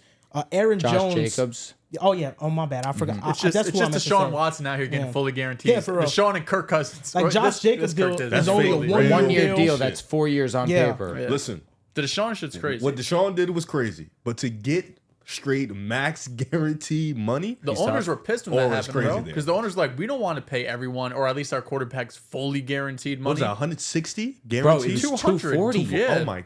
230, 240. He's something. good for life. At this point, he can be like, I'll be ass. It doesn't matter to me. I'm getting 230. You know, the Brandon Ayuk point. The reason why I'm with him getting his money too is We because know why you're with him. well, he's I'm with him. He's elite. I'm with him. You want him Also, gone. this is what his agent is telling him. The 49ers got to pay Brock Purdy after this year. Trent Williams is holding out. They got to pay him too. Where's the money for you? If you play this year without your deal, there is a realistic chance the Niners are not going to pay you next year either because they got to pay Brock and Trent, and you are going to play on the franchise tag. So Brandon Ayuk is holding out because of that reason. That's why I understand it. And for Jamar Chase, you know, it is one of the first times that I've seen somebody hold out with 2 years left on his deal, but you got to realize the building he's in. I just seen T. Higgins perform at a great level and you franchise tagged him. And this is what I don't get from the Bengals. You franchise tag T. Higgins because I think you want to pay Jamar Chase. That's what we all thought. That's who you picked, right? So then pay him. You know, he's only going to get more expensive next year unless he gets hurt. That's why it's so dumb. It's because it's only getting more expensive as years go on. Jamar Chase is going to get worse and he's going to have less money next year in 2 years. Come on, man. Yeah, so it's like Jamar Chase has already seen firsthand that you didn't pay T. Higgins. The Bengals are a cheap franchise. Their owner is historically cheap. I don't even know if you're going to pay me. So, I'm not going to take the risk and play on this, and then you're going to do me like you did T. Higgins. Because ultimately, I thought since they didn't pay T. Higgins, they was going to pay Jamar Chase. That should have been a blank check. That was a no-brainer. Like, send Chase to Mini, man. Let's get the OROY brothers back together. Or Denver. This guy never Can you stop? All right, what's this trivia, man? Let's All keep right. pushing. I 2 got hours. one. You want to go first? Yeah, I'll go first. Okay. So last episode we did rookie wide receivers have over 1,000 receiving yards. Stay on theme. Can you guys name me the top 25 since 2000 to have over 1,000 rushing yards? We're only going to do the top 25. And I will say the 25th guy rushed for 1,007 yards. We'll start with you, Riv. Yes, we will be doing 3 strikes. Don't ask me again. He's like a Terry McLaurin guy at 25. Just barely cracking Just made it. 1,007 yards. This is rushing. Dudes. All right, let's start with a household name, Adrian Peterson. Adrian Peterson is 4th on this list, 1,341 yards. As a rookie? These are all rookies. Yeah, amazing. Ezekiel Elliott. Yeah, I can't. I thought that'd be the 1-1 because he is the 1-1. Had 1631 in 2016. He's unbelievable. Saquon Barkley is number 7, 1,307 yards. Chris Johnson is number 10, 1,228. Philip Lindsay. Philip Lindsay. Did he really have it? You son of a bitch. That is some real ball knowledge shit. Number 23, 1,037. Let me get Matt Forte. Matt Forte, number 9, 1,238. Dang, I'm like blanking. Let me get LaDainian Tomlinson. LaDainian Tomlinson is not here, brother. Really? Probably since 2000, but I mean... Was he drafted pre-2000? I think he was drafted like 2000. Well, maybe, but maybe his rookie year, he didn't have it. Was he hurt or something? I'll look it up. Don't worry about it. He probably wasn't drafted. He probably was drafted before, too. Riv, I'll give you the chance to look up LT's rushing right now. Okay. Okay? I'm praying. I could lie. No. Yeah, I'm trying to remember if Bijan had 1,000 or not. I don't really think. I wouldn't be shocked if he did either. Fuck. Yeah, he had 1236. When was he drafted? In 01. 16 games, 1236, 10 touchdowns. Give me my strike back. 1236, you said? Yeah. What side are you on? Samuels? I'm on Samuels. Samuels be fucking me. Samuels definitely be a little low key iffy sometimes. Be fucking it up. Yeah, no. What, 2001, how many rushing you said? 1,200. All right, you're clean. Say less. All right, that's so bizarre. I said since 2000. Okay, I'm just like at the point where I'm gonna start naming teams now. The Titans. That helped me out a lot. I'm positive it's the year, bro. Jonathan Taylor. Let me see. Jonathan Taylor is here. Okay, I'll go with him then. All right, Jonathan Taylor was number 14, 1169. Just to double check, yeah, that was 2001, bro. Was Curtis Martin drafted after 2000? What the fuck? That's a crazy question. It's a question. I guess. I can Google it for you. Because I'm pretty sure he had. I'd be surprised if he had 1,000. But he was probably. I think he was a 90s draft. Curtis Martin's rookie year was 95. Okay, not even that close. So that's a strike. Let's think here. He asked me a question. That's valid. Because if you would have said, yeah, he was, you would have guessed. You're coming from the guy who asked all the questions. I asked really good questions. That's rich. I do. Oh my god, I have a great name. Tell me. I can't. Let me get. Yeah, LT rushed. Let me get Doug Martin. You have the real list? Doug Martin, 1454, number 3 on this list. You have the real list? I could pull him up. Like the real legit list? Hold on. But the thing is, since 2000, then it gets a little dicey. Best rookie running back. No quarterbacks, seasons. Could be. Could be right. I did ask last time, is there a tight end? Only quarterback would be Justin Fields. I don't think he did his rookie years. Yeah, just got play year now. two. I was thinking Definitely RG3 did it his rookie year. That's not a bad guess. Yeah. But I don't think he had a K. All right, bro. We're just going to go with what Stamuse has. Sorry. Okay. But we'll add LT to that list. LT, I said, yeah, you're good. Okay. What was the name you just said, Dehls? Just so I... Doug Martin. Okay. And he made the list. He was number 3. Okay. Yeah, he had one of the best rookie seasons. Okay. Seen. Ever. Yeah. Number 3. Well, all right. Since Bro 2000. fell off. Jamal Charles. Jamal Charles is not here. I'm gonna go with Alfred Morris. Alfred Morris had an great pull. unbelievable season. I know, right? Number Fucking 2, 1613. I have one, I think. It's a funny name. I have one name on top of my I'm head. helping But I'm you trying guys to out. think. LaShawn McCoy's not on the list. I'm helping you. Okay, Don't thank say you. it. Don't say it. Jamal Charles didn't. He was not here. He had 387. Okay. Wait, was he? He was like a day 3 pick, right? He wasn't. Who, Jamal? Yeah. I don't know why I feel like he I was. just like a remember fifth or something. Shady's rookie year vividly. He was drafted round 3, pick Oh, 73. day 2 pick. Okay. I have one name for sure, but I'm trying to think of others. Thanks, bro. I'll tell you what. There's a rookie who, Joel, I'm surprised you have not said. He was unbelievable, and it was one of the best rookie performances that we've seen. Thanks for helping. You said you don't like hints, and you're just spoiling. You're just going crazy right now. Okay, sorry. I almost went crazy. I'm not gonna guess that yet. Yep, agreed. Eddie Lacy. You fucking guy. Yes, you son of a bitch. That was the only. Yeah, I have a couple. Number 12, 1178. Good shit. That's exactly who the fuck was in All my right, I will remember. finish the statement, So it's fair to everyone because you went first. This rookie was godly on opening day.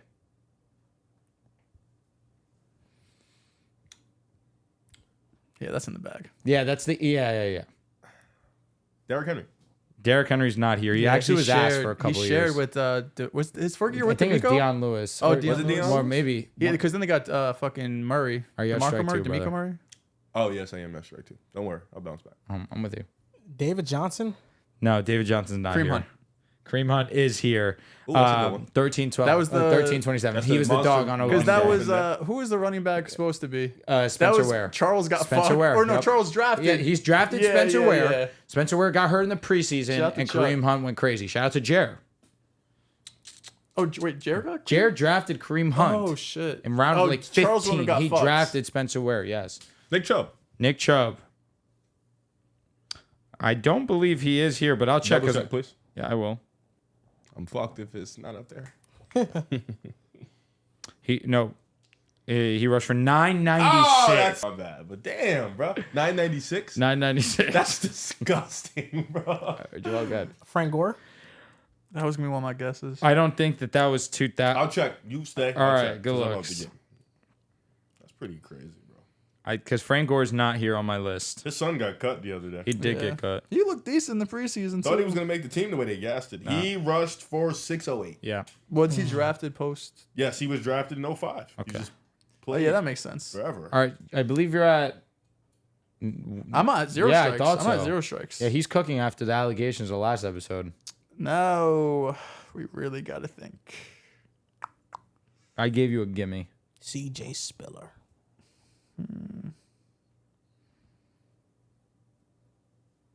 After you go, Joel, I will give another hint. How many strikes do you have? He has I think one. I have one or two. Just one. You have I just one. have one. You sure you Okay. don't have two? No, he has one. He has one. Don't cheat the game. You have one. Do we get Ahmad Bradshaw? That is not a bad guess, but no, he is not Damn. I'll here. double check, but I don't think. I'm pretty sure he's not here. I'll just, just to double check, stat muse. So that was your guess, Brother, he Dehls? had a 190. Yeah, no, I Oh, didn't think shit. so. Yeah. Oh. Yeah, no shot. He was getting it. He played 12 Rev, games. you're up or you're Oh, He's he's done. done. Yeah, he's done. Did we say Saquon yet? Saquon was said. Okay. It's a good question. That's a great question. I'm gonna go with Packers running back Ryan Grant. I know his last name is Grant. Ryan Ryan Grant. Grant, He's not here. Maybe you're thinking of Amon Green. He had wasn't. 956. Damn. That was Ryan close. Grant? Yeah, Damn. that's tough. 956. Strike two. He had 1,200 the next All right, year. I was know gonna you're give a pissed. hint. Oh, I would love to hear. I, it. wa- No. I said I was gonna give You a hint. should He let just Dell gave. go first and then give the hint. That's Okay. fair. All right. That's fair. Do we have any quarterbacks on the list? No quarterbacks. There are some obvious names here still. I'll say that. There's Okay, some obvious names. Said Nick Chubb. I thought that was fucking obvious. I mean, 4 yards away. well, no, That because hurts. the last guy He was didn't start right 1,006. away. I don't think. I feel like there was No, someone I'm there. saying 4 yards away from 1,000. But it wouldn't But you're matter. right. It wouldn't have mattered. Yeah. It's top 25. Damn. But if you would have had over 1,000, I would have given it to you. Oh, that's valid. Then. Yeah. He fucking did it anyways. Bum. Hold on. Whoa, Almost. bro. I'm Almost. sorry. I'm sorry. Brother, you're out. Oh, shit. I'm helping. Come on. All right. I'm You going to know give you what? 2 seconds to recuperate, and then I'm going to count. That's crazy. All right. 5. CMC. Unfortunately, not here. All right, 2 strike. This is the guess that I was going to give. This is too good of a guess. We've spoken. You know what? Forget it. I'm just gonna give it. We spoke about this player on this episode. We spoke about these players on this episode.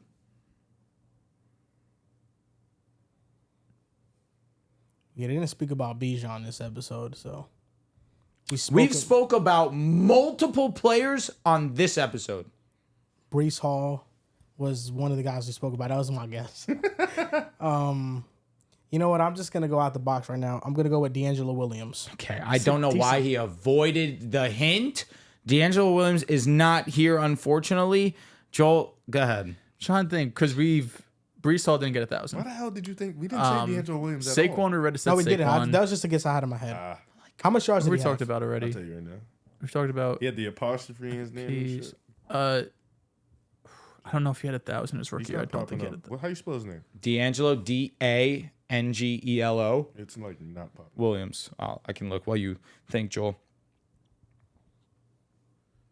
I have 2 guesses, but I don't feel overly confident about either, if I'm being honest. All right. 501. 501. 5, Damn. 4, 3, 2, 1. Answer. Strike DeAndre 3. Swift. All right, you got it off. It is incorrect. Fuck. Joel, it's back to you. We spoke about these players on this episode at some point. Multiple guys. Well, Riv did a blind ranking. Okay. Oh, all right. Somewhere. And Jamal Charles is one of the names. I said him already. I know you did. I'm just thinking about the names that was said. Todd Gurley, I know, is pretty bad his rookie year. Inefficient his rookie year, Okay. if I'm not mistaken. Okay. Arian Foster was also said. I mean, was he was in a blind ranking. Who the fuck out? You just said LaShawn McCoy didn't do it. I remember you said it. He didn't do it. I've also come to the conclusion you're unaware of Todd Gurley and how good he was. So it's Todd Gurley. Yeah, I'm not giving him to you. 4.8 a carry, had over 1,100 rushing in 13 games. Wait, so he got drafted 2017 then? Yeah. Okay. No. my bad. No, Gurley was 2015. Oh wow, so he played with. Oh no, it was his second year Yes, with Jared Goff where he was. ass. Okay. His second year, he was not that good. Yeah. Correct. So I thought that was his rookie year. No, Todd Gurley was unbelievable his rookie season. I'm going to have you guess another name. Okay. I'm not just going to do you dirty like that. Arian Foster. Unfortunately, he is not here. Back to you, Joel. The hint still applies. Le'Veon. No! All right, Le'Veon is incorrect. Joel, it's back to you. Fuck, we went through Jamal Charles, LaShawn McCoy. We had a Arian long Foster. episode. We spoke about a lot of players. We may have brought them up briefly, but they were mentioned. Don't get caught up in that either. If you want to go back to guessing normal, sure. We got some heavy hitters left. There's some dogs. Maurice Jones-Drew. That's not a bad guess, but he wasn't that good as Miles rookie. Sanders. No, that is Fuck. incorrect. That Brian Westbrook. was not here. DeMarco Murray. No, also not here. This is kind of nuts because Joel, you get this, you win. I know. I'm trying, brother.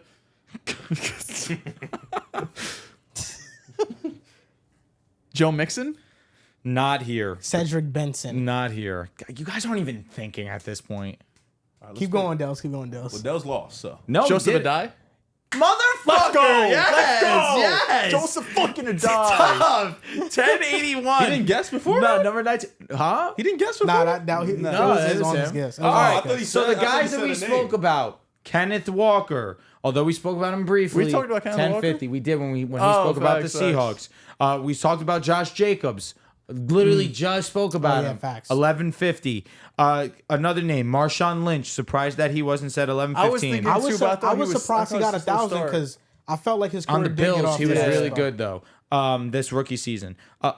If I would have given you this guess, you would have gotten it. So I decided not to. If I would have said my 2020 fantasy team, would you have said this player? 2020 fantasy. I would have guessed David Johnson. No. The year that I went almost undefeated and went to the chip, I had 3 guys.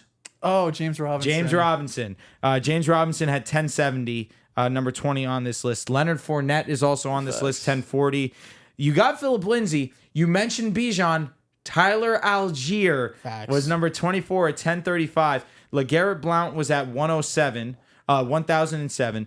Jordan Howard was amazing. 1313 was number 6 on the this Bears? list. Yes. Steve Slatton, never heard of him, truthfully.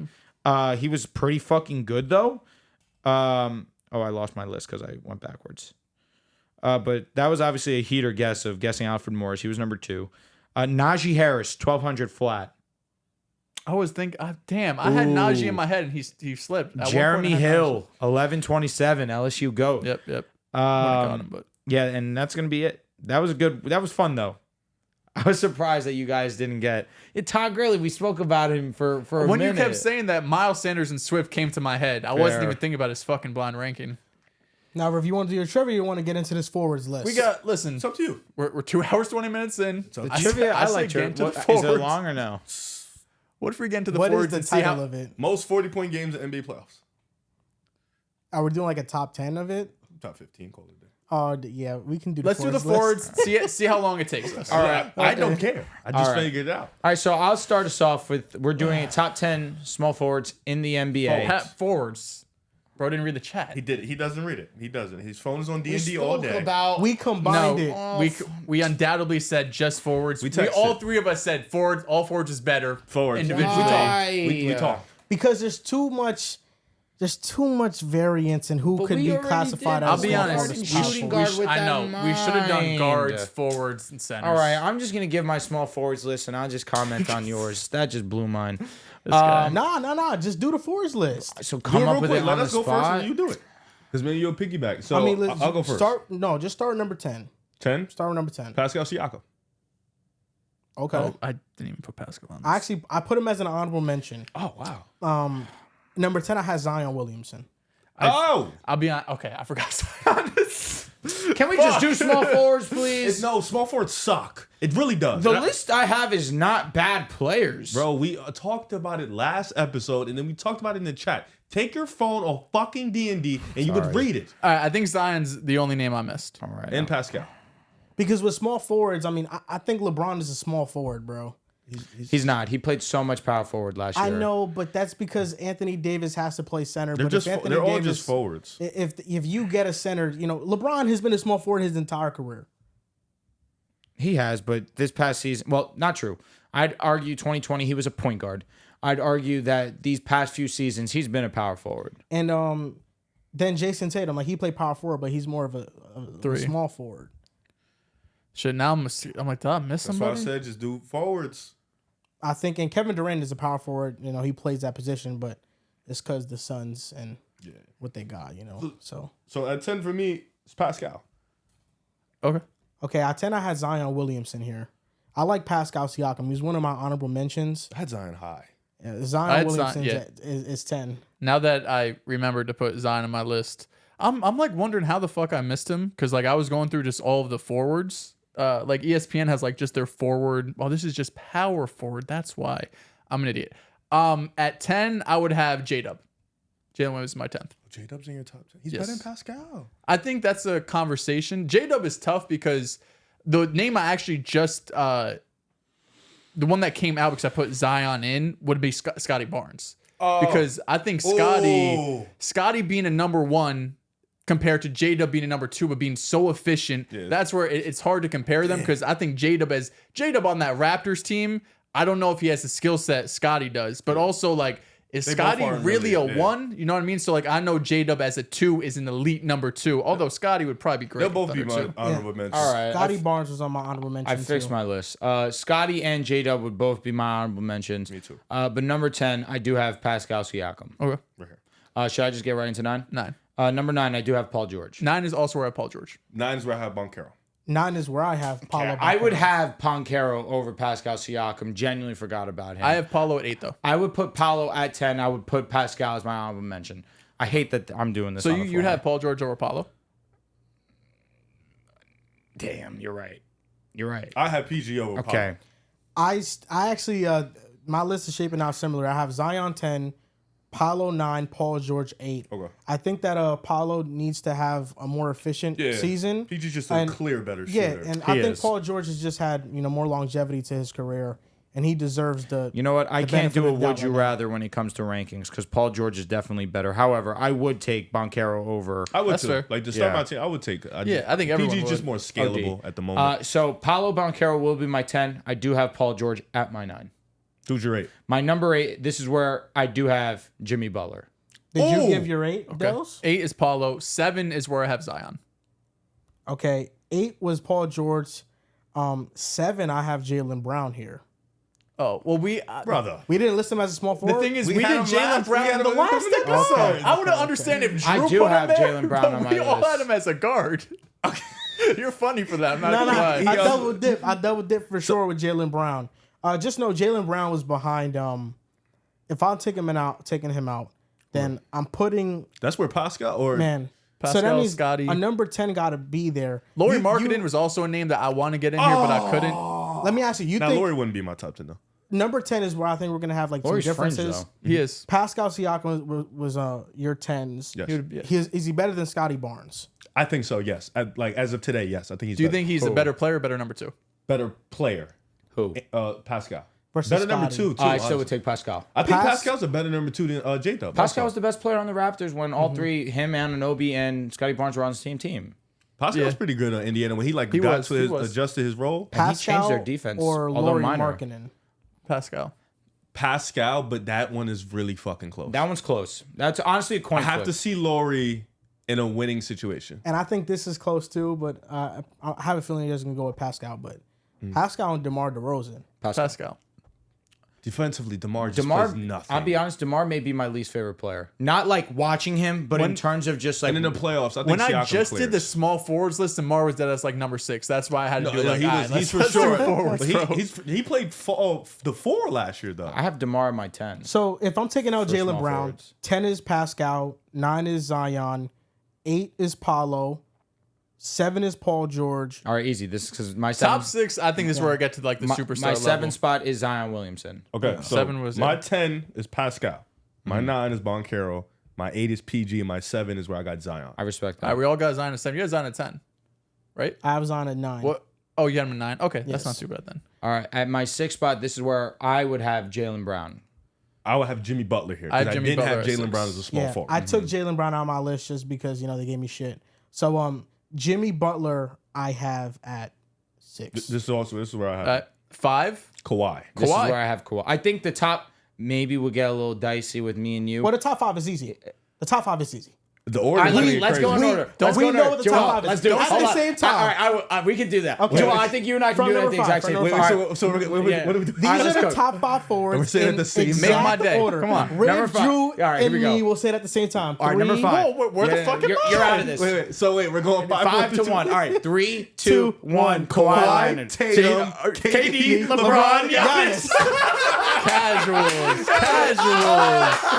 Yo, my phone fell all the way on the table. Okay, so KD's better than Tatum. Yes. yeah, Yeah. He got it's swept. close. It's close. He got swept. I know it's close. Look It's at the close. team he close. has. You thought they were gonna win that series. They got no I'm not depth, too bro. They got passionate no about depth. it, but it's I'm close. not too passionate I about had- it. But I one had- thing is for sure, LeBron is better LeBron than both. I is had better, Giannis yes. 1. I had Bron 2. Yes. I had Tatum 3. KD was 4.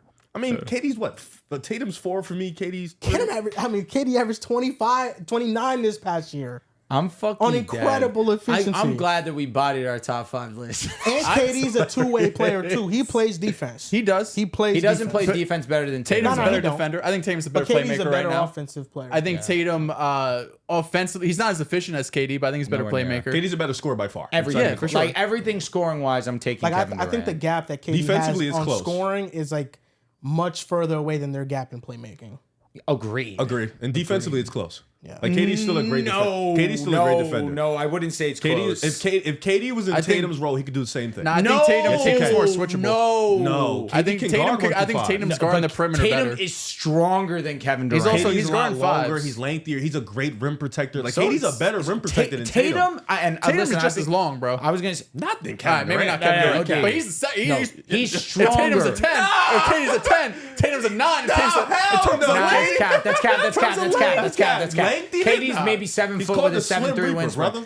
I'll say this on defense: I don't think it's that far. Tatum can actually defend 1 through 5, Kevin Durant can defend 1 through 5. but not at the level of Jason Tatum. Because it got doesn't look 6 good inches in when he Phoenix. spins. OD. It doesn't look good in Phoenix. I agree. Because none of them She can didn't look guard. good in fucking with the Nets either. Well, he didn't No, have that's Drew. a He didn't lie. have Yeah, Derek that White. is a lie. That's a That lie. is a lie. Why did he And get that swept too by is Jason really- Tatum then? I don't know. Because they were Why playing though? Goran Dragic, Seth Curry, and Kyrie another Irving time, in the another time you lineups thought, at another the same time you thought Kevin Durant was gonna win. It's a shame. It's a shame. Yeah, and since then Tatum has Hey, take it regressed easy. You thought so offensively. too. That's why I'm not He's a better playmaker. His shot just sometimes. Tatum is No, No, sometimes, Bro. no, it's done. It's really just the playoffs. If Tatum figures out a jump That's a- shot, that's a big If margin, Tatum bro. figures out a jump shot, he's back into top 3 conversation. the On fuck my does mother, he that's have the to Here's truth. the thing. But this He needs to brother's lock in. jumper is ass. Here's the thing. I got Kevin no Durant has a problem. jump shot at 40. I got no problem giving Jason Tatum his respect. Do you? He didn't earn it this postseason. I don't know. He didn't earn leading it. the league, leading the team in points, rebounds, and assists, while Mickey being Mouse the points. most switchable defender, while guarding fives, while guarding ones. I thought he did a pretty good job. Those numbers, points, rebounds, and assists. done I it know back-to-back years. he's I one think of 5 or 6 players in the history of the league, Youngest right? to do it ever. Everybody else that did it was averaging 26 or more. Tatum averaged, He averaged 22. 25. In the finals, he averaged In the whole run, he averaged 25 or 26 this playoff run. on pretty mediocre efficiency. Mickey Mouse for has sure. one. Yeah, like I'm not to, disagreeing. To me, like Tatum, the Celtics winning the championship should have been Tatum's crowning moment to Agreed. like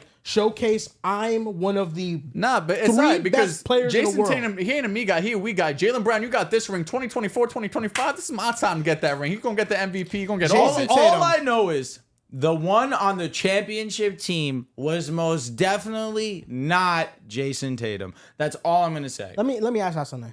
Jason Tatum's a we guy. He's only labeled a we guy because they won, but he took the most shot attempts on the fucking team. He was trying. That brother was trying. He's like, I don't care about points. Yeah? What do you want him to do? you want Derek White to take more shots, bro? Like, He looked better against Miami when he did it. I wouldn't have been mad because He was fantastic against Miami, Jacking yeah. up threes. but conversation Tatum was is getting fantastic crazy. in No, it's round getting 2 nasty, and but round it's true. 3. My whole finals, he was thing, decent. My He whole just- thing he was with just- the Tatum three was gone. is the fact that we like people talk about him like, oh man, he sacrificed for the betterment of the team. He was getting everybody involved. But just he was trying to get himself just involved. ass, He of just course. couldn't put the ball in He a was basket. just That's what he ass. was. He was just the jumper, man. He was still shooting 70% at the rim. How many big jumpers was he component. taking a game though? It Too was, many. It was fringing on double digits. Too many. I'm not going to say and lie to you. There's too many. He Now, the definitely moment should've took less moment jumpers. where a lot of the love I had for Jason Tatum got taken away was game 3 when this brother straight up said, nope, take the ball, JB. I need you to close this game. No, I I'm wrong can't with do that. it. I've seen LeBron fucking defer to Austin Reeves. Okay. Like, versus I'm not against the Memphis. Grizzlies defer to him for one play. So, not bro, an entire am I second supposed half. to be? We have Jason Tatum and Jaylen Brown. If Jaylen Brown is hitting shots, I'm supposed to be mad that JT says, Bro, for "Yeah, an entire JB, second you would-" half, an You know, entire court. Did Tatum not carry the first half? Yes. Oh, he did. He And did. JB did not show up that first half. But and then did JB JT shut. not try to get his in the second half? He JT? did try. Yeah. He tried and failed. They both still had 30 And that JB game. but JB was a lot more impressive 30, given how he started to how he finished. I mean, sure. Like they had, yes, of course you want to finish stronger, but if JT's going to eat in the first half, then JB closed down the second half. I can't be like, damn, Tatum, you really fell off. Well, if he JT played didn't like show shit up in in the the first second half, half. we wouldn't have won that game. Offensively, he did not play well in the second half because he was trying to score. He was just The missing. Celtics have the luxury of they don't need both of them to be fantastic, at least against this Dallas team, because they were just I don't clearly disagree, not on their but level. now we're not making a team thing. We're making it a Jason Tatum thing. We're not talking about the Celtics. They're goated. They're an unbelievable team. I know, but They're he was- NBA champions. he had Jason Tatum was not nearly as good as he could have been So, and I how he don't should have disagree. been. Who's I better, disagree. Kevin Durant or Tatum? Tatum. Kevin Durant. I think I'm gonna take Kevin Durant right like, now. I think if you swap, I know people hate when you do this, but I legitimately think if you swap KD and Tatum, Tatum's the getting a Celtics, game. the Celtics would have been just as Tatum dominant. never I'm gonna got be honest. swept. He ain't do that. Wait, he getting a game. This Tatum with no Yeah, jumper? He ain't getting swept. No. He ain't getting swept. In 2021, he had a jumper. And that's why he scored think 50, he's- are you and talking that's about why he got a Minnesota? You're talking game. about Minnesota, right? No, he's Yeah, talking. yeah. Yeah, he's talking about Minnesota. No, I'm saying Let me KD got ask you. swept. But Tatum I'm never got saying swept. Tatum's series where he didn't get swept, he dropped 50 against the big three Nets. No, That's when he had a jump But shot. he's talking about when Kevin Durant played Minnesota, he got swept. No, I He's know, saying but plug out. he's- KD but still he's- did his thing in that. Don't get me wrong. But why still are you averaged, saying like, that he damn would near get a 30. game because he got a game against? He's never No, he gotten just- swept yeah, he before. just You know what I'm believes- saying? Yeah, Like, because he got the game against the big three Listen, Nets. I'll just say this. I think that if KD was on the Celtics, there's no doubt about who's winning Conference Finals MVP and Finals MVP. Jaylen Brown. I think it would have been pretty clearly KD.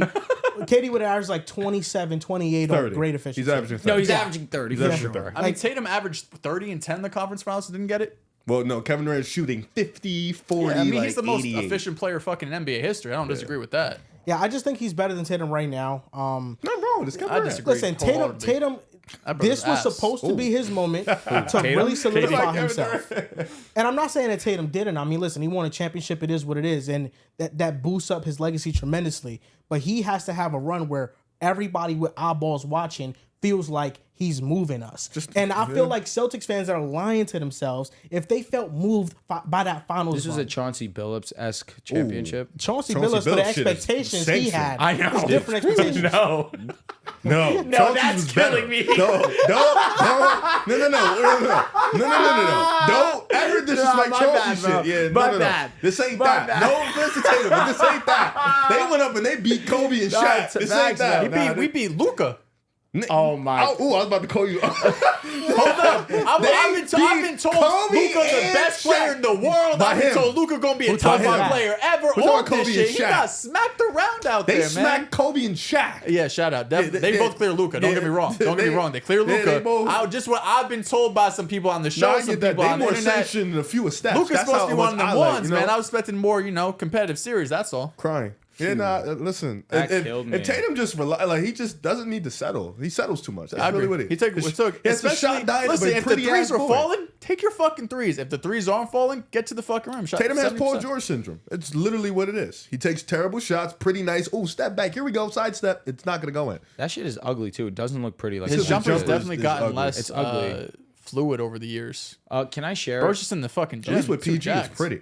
PG is definitely it's pretty. Gorgeous. Well, Tatum's back still pretty. Can I share my top 10 small forwards with you guys since I made it? Number 1, I do have Kawhi. Number 2, I have Jaylen Brown. Number 3, I have Jimmy Butler. 4, I have Paul George. 5, I have J-Dub. 6, I have Scotty. 7, I have OG Anunoby. 8, I have Chris Middleton. 9, I have Brandon Ingram. And 10, I have DeMar. I can hear the conversation between J-Dub flipping. Is high. I think he deserves it, though. Who'd you have him over? Wasn't he listed as a power forward this past year? Oh no, his shit weird. I think Dort's played the power forward because Giddy, Dort, SGA were the starting 1 to 3. I think Dort was the 4 though. He's a lot. Yeah, he's just fucking like 6'3". Is Hartenstein going to start? I don't know. He might. They might have him come to the bench still. Which I wouldn't. Because it would change the whole flow of their offense. That's true. Who's under J-Dub? So I have Scotty, OG Anunoby, Chris Middleton, Brandon Ingram, DeMar DeRozan. OG over BI. That's interesting. I feel good about that, truthfully. It's one of the best perimeter defenders in the world. He hit 3. Is he a better player? I don't know. It's better. He's a way better defender. He's not a good. He's a better role player. He's a better. I don't think he's a better player. But here's the thing. I feel like I also did weigh fit a lot in terms of how can you gel onto a squad. I weighed that heavily on my shooting guard list with Derek White. I'm holding that same energy with OG Anunoby. I just feel like he can play on all 30 teams. When you say better player, you're just saying get a bucket? Because that's like the only thing that Brandon Ingram's doing better. He's playmaking. Offensively, everything except shooting. I'm taking OG Anunoby as a shooter. As a 3-point shooter. Of course. I just feel like when you make these lists, I don't think you look at who's the most scalable. I think you look at who's just the better player right now. I do a little bit of both though because OG's not a top 6. Like you're not doing a draft of small forwards. He's your top 6 pick. I think right now though, with how valuable his defense is he better than Middleton healthy? I don't think so. Right now, OG Anunoby defensively is a game changer. No, he's the best defender on the list. As my number 1, OG would not probably be in the top 9, but as a number 2, yes, top 9, easily. He might not be top 15 as a number 1. No, for sure. Brandon Miller would get selected. I don't disagree. Him. So why? Okay. So why is OG not better than J-Dub then? Because J-Dub is a really good defender. A really fucking good defender. He's not OG's level, but he's a way better defender than BI is. Fair. And he's a good offensive J-Dub's player. not as good offensively as BI. No, but he's a better defender. Yeah. J-Dub is an elite finisher. He's a really fucking great shooter. BI's a 3-level scorer. Yeah. Wait, who's but BI? He's a 3-level scorer. No, he's a better 3-level scorer. The 3-point shot, but he can shoot it. He can shoot. He just doesn't take it. He takes a lot of minutes. But he's not a great 3-level scorer. Listen, no, he's a good 3-level scorer. I just feel like Brandon Ingram's stock right now is extremely low because of the playoff run. But I do still have him 9. Like he's still top. Like I'll say this. High to me. After last season, there's no way you're having OG over BI after the end to the season BI had last year. I don't think you would have. I'm not talking about this past season. I'm talking about 22 seasons ago when OG was on the Raptors or something. Yeah. Even last year to end the season, the way BI was ending those last 25 games. Yeah. BI averaged 28 and 7. No, he was wilding, but that was when Zion was. But OG Anunoby also took another step in his game. Also on the defensive side, he also impacted his on and off with the Knicks. What other step? Well, what do you mean? Like, what step did he take? I think he was the same defender. I don't know if he got better on defense. I think he was still locked down. Yeah, he's always been locked down. More in a light, I guess, to the world. He's just in New York to highlight it. Yeah, he's just in Madison Square Garden. I don't know. I just think physicality wise, he was a lot more physical this season. He did go from a 37% shooter to 39%. No, he's consistently every year improved the 3-point shot. Or excuse me, I was looking at Toronto, New York splits. He was 38 the year before. The way I look at it is kind of like what Riv was saying. Like if we just have a blank team and it's like, okay, these are the guys that we want to take for the team to just be like an option, like a number one guy on the team. Like who's just a better player? Like who would, as your number one guy, lead you to more wins? I think OG's no doubt about it scalable. And he's fits so much more teams. Outside of the 5 guys, of course, none of these guys under are winning a championship as the number one. But not every team can win a championship as the number one. So it's the same way how we look at role players and can they fit everywhere? We have to look at, okay, well, what situation can you fit in that you're number one in? Because then what's the difference between, did you have DeMar over OG? I did. No, I had DeMar 10. Oh, okay. No, I kept same energy throughout the whole list. No defense, offense, you put him low. Correct. Who is above OG? OG, I have Scotty Barnes, J-Dub, Paul George, Jimmy Butler, Jaylen Brown, Kawhi Leonard. All of them have the same thing in common. Because I don't think Jalen Williams right now is better than DeMar. No. If he ain't better than DeMar, he ain't better than B.I. Why do you say that? No. DeMar, I'm telling you, B.I. can shoot. DeMar's... That's what I'm saying. If he ain't better than DeMar, he ain't better than B.I. Trust me, I'm with J-Dub's you. a better defender. I'm with you. Jalen Williams, better 3-point shooter for sure. If you're saying midi, Do you not think B.I. would excel as a number 2 in OKC? he would. I just don't know. He would be fucking amazing. Offensively be great, but defensively, I don't think he'd be better defender But I than don't think J-Dub. he'd be bad. But he wouldn't But be the thing, J-Dub, he I kind of think. needs the ball in his hands. But I don't think like J-Dub can play off ball and still have I success. don't think the drop off defensively would be like they'll turn into no, like a top disagree. 15 defense. Just in As terms a of team Yeah, defense, I agree. Yeah, like Agreed. bar for bar defender. J-Dub. J-Dub- He's a better defender. He's I agree. crazy. But I think offensively, BI would give you a bit more to where you wouldn't go into playoff series worrying about another I marginally, think- though. I He think give you a BI bit has- more marginally. He's got more of an offensive because he's not bag. that great of a scorer. And Who? no, 3-point shooter, sorry. He's not that great of a 3-point shooter. But he can get to the cup. He can. He can shoot the midi. He can. He can destroy mismatches. create And for he's a himself. great Who does playmaker. he sound like right now? That's not J-Dub. No, it sounds like DeMar DeRozan. No, because BI can actually shoot the 3 when he needs to. Not.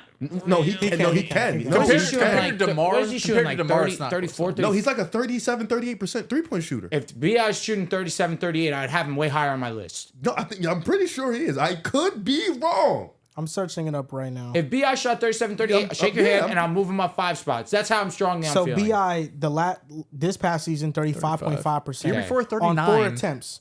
The year before 39%. The year before that, 30. The year before that, 32. The year before that, 38. But for his So career, he's a 36% All right, so three-point the he shooter. can season, shoot. he'll figure it out, apparently. can He's shoot. every other year, he's a great 3-point shooter. Yeah, so I'm saying he Just can shoot. DeMar's is nothing from 3. Yeah, You know what I mean? Like, he won't take them, and I respect it. That's So, not your game. It's not your 2 game. But here's the the thing, I 3-point also shot's think- proven to be inconsistent. That's kind of what my I only main heard one theory bad is. year. Well, he went 35, Now, he had a couple. 39, 32. I'm talking about the last 4. He went 39, 38, There was only 32, one 35. real Last year 4, that he yeah. didn't shoot His that last efficient. 4, he's this been past really year good. was average. He's had 2 elite years, 38 plus, and 1 bad And year, what's the 33. attempts a game? not bad. About 6'4", 4. 3.5, 3.5. Yeah, so it's not insanely high, but it shows that when he does He can take take them, it. he can make them. He does have the ability to. Plus, but- he's 6'10". Was Scotty versus Nobi- J-Dub tough? It was. Because when I did that list, that was tough for me. It was. A Scotty over on Nobi was also tough for me, but I decided to favor the fact that Scotty has a lot better offensive game. So on Scotty's catching, a better defender Yeah. than J-Dub. Oh, yeah. Yeah. on But catching, offensively, I'm Yes, taking yes, J-Dub. yes, yes. on catch and shoot threes, BI shot 37%. On pull-ups, he shot 33.8%. Okay, that's pretty bad. Yeah, so the pull-up shots were the ones that were a little Mm. bit inefficient, but catch and shoot, he was pretty good. And J-Dub was efficient basically everything. on every shot. I also feel like, though, like DeMar DeRozan, he doesn't have a 3-point shot that he gets to consistently, but he still gives you spacing because you have to guard him still Extended far out. midi, Yeah, like it's not like people are just packing the paint on him and they're just like not guarding him. But then also Do defensively, you think he's better than J-Dub? he's not a positive at all. I think right now DeMar DeRozan is a better overall player than J-Dub. He's just What's he he's better more at? skilled player. he's not better on defense. No, he's not. As a The scorer, defense is J-Dub saving grace. I mean, But he's a better J-Dub's also scorer one of the than most J-Dub. efficient offensive players in the league right now. but is it a clearing? Like, it's easy you're taking DeMar? I think there are some facets to his game. Like I think DeMar is clearly a better playmaker than J-Dub. Easy. Yeah. Easy, I'm taking DeMar. Yeah. But finishing, J-Dub is one of the better finishers in the league. Yeah. Shooting the 3 ball. He just shot over 40% from 3. Although it did dip in the playoffs, it was unfortunate. He gave you a whole near, of course, 82 of being an amazing, efficient 3-point shooter. Obviously has the mid-range, can handle the ball also. has an ability to handle and get to the cup. I know DeMar DeRozan has been historically known to be the better shooter, or the better scorer. 3 seasons ago, averaged almost 28 points. He's a really good scorer. He is a great scorer. I just think that I value the 3-level scoring on top of near high-level defense from J-Dub. Ooh. That's why I say near. Yeah. I chose my wording very I don't particular think his there. volume of 3-level scoring is the same as these two guys. Think that and I don't think he Jalen- gets the same attention as these But guys. I also think that that's because he has a top 4 player in the world who needs the ball. Which in is his why hands. it's a difficult Who not conversation. needs, deserves the ball in his No, he hands. also needs it. Yeah, It's no yeah, shame. And I think that's why the conversation is difficult because B.I. and DeMar, specifically DeMar, he's in a weird position where he was in Chicago where he was the number 1 primary guy. Yeah. So he's receiving a shit ton of the opportunity. And even though he doesn't shoot the 3-ball, people still go out and guard him like DeMar, he you're does saying? shoot the 3. He does shoot the 3-ball. As for J-Dub, he's in a perfect situation, but he also has kind of the perfect skill set for the situation as a number 2. So it's wholeheartedly. kind of like a blend, a match made in heaven. I think he just has the perfect skill set. Period. He can play on Like he can play on every team. what situation is J-Dub going to where as the number 2 he's missing something? That's right. No, I agree with you, but Yeah, I you're do right. think that J-Dub's defense is getting a little bit overvalued here because I think he's a positive defender. I don't think he's elite. I He's don't- I not don't OG. think- I don't think- He's I don't not- think no, he's no, a no, cha- no, no. he's a like a game changing. Is near high level not correct? Like I think he's near. I just think he's comfortably better than B.I. and DeMar's defender. He's above average. Agreed. Which is okay. So we're in the same thing. We're saying different things. But saying the same thing, but different. I don't think he's not one of those guys where like if you like he's not. Like, He's not Derek White. He's You're not not- OG you're not putting on the best He's offensive not player. Mikal Bridges. because you would want to reserve for the offense. Yes. No, And he's also not you an have elite Lou Dort, defender. you have No, Caruso now. I don't even think he's like an elite. I mean, sorry, I don't even think he's a great defender though. Like I think he's a good defender. I don't think he's a great defender.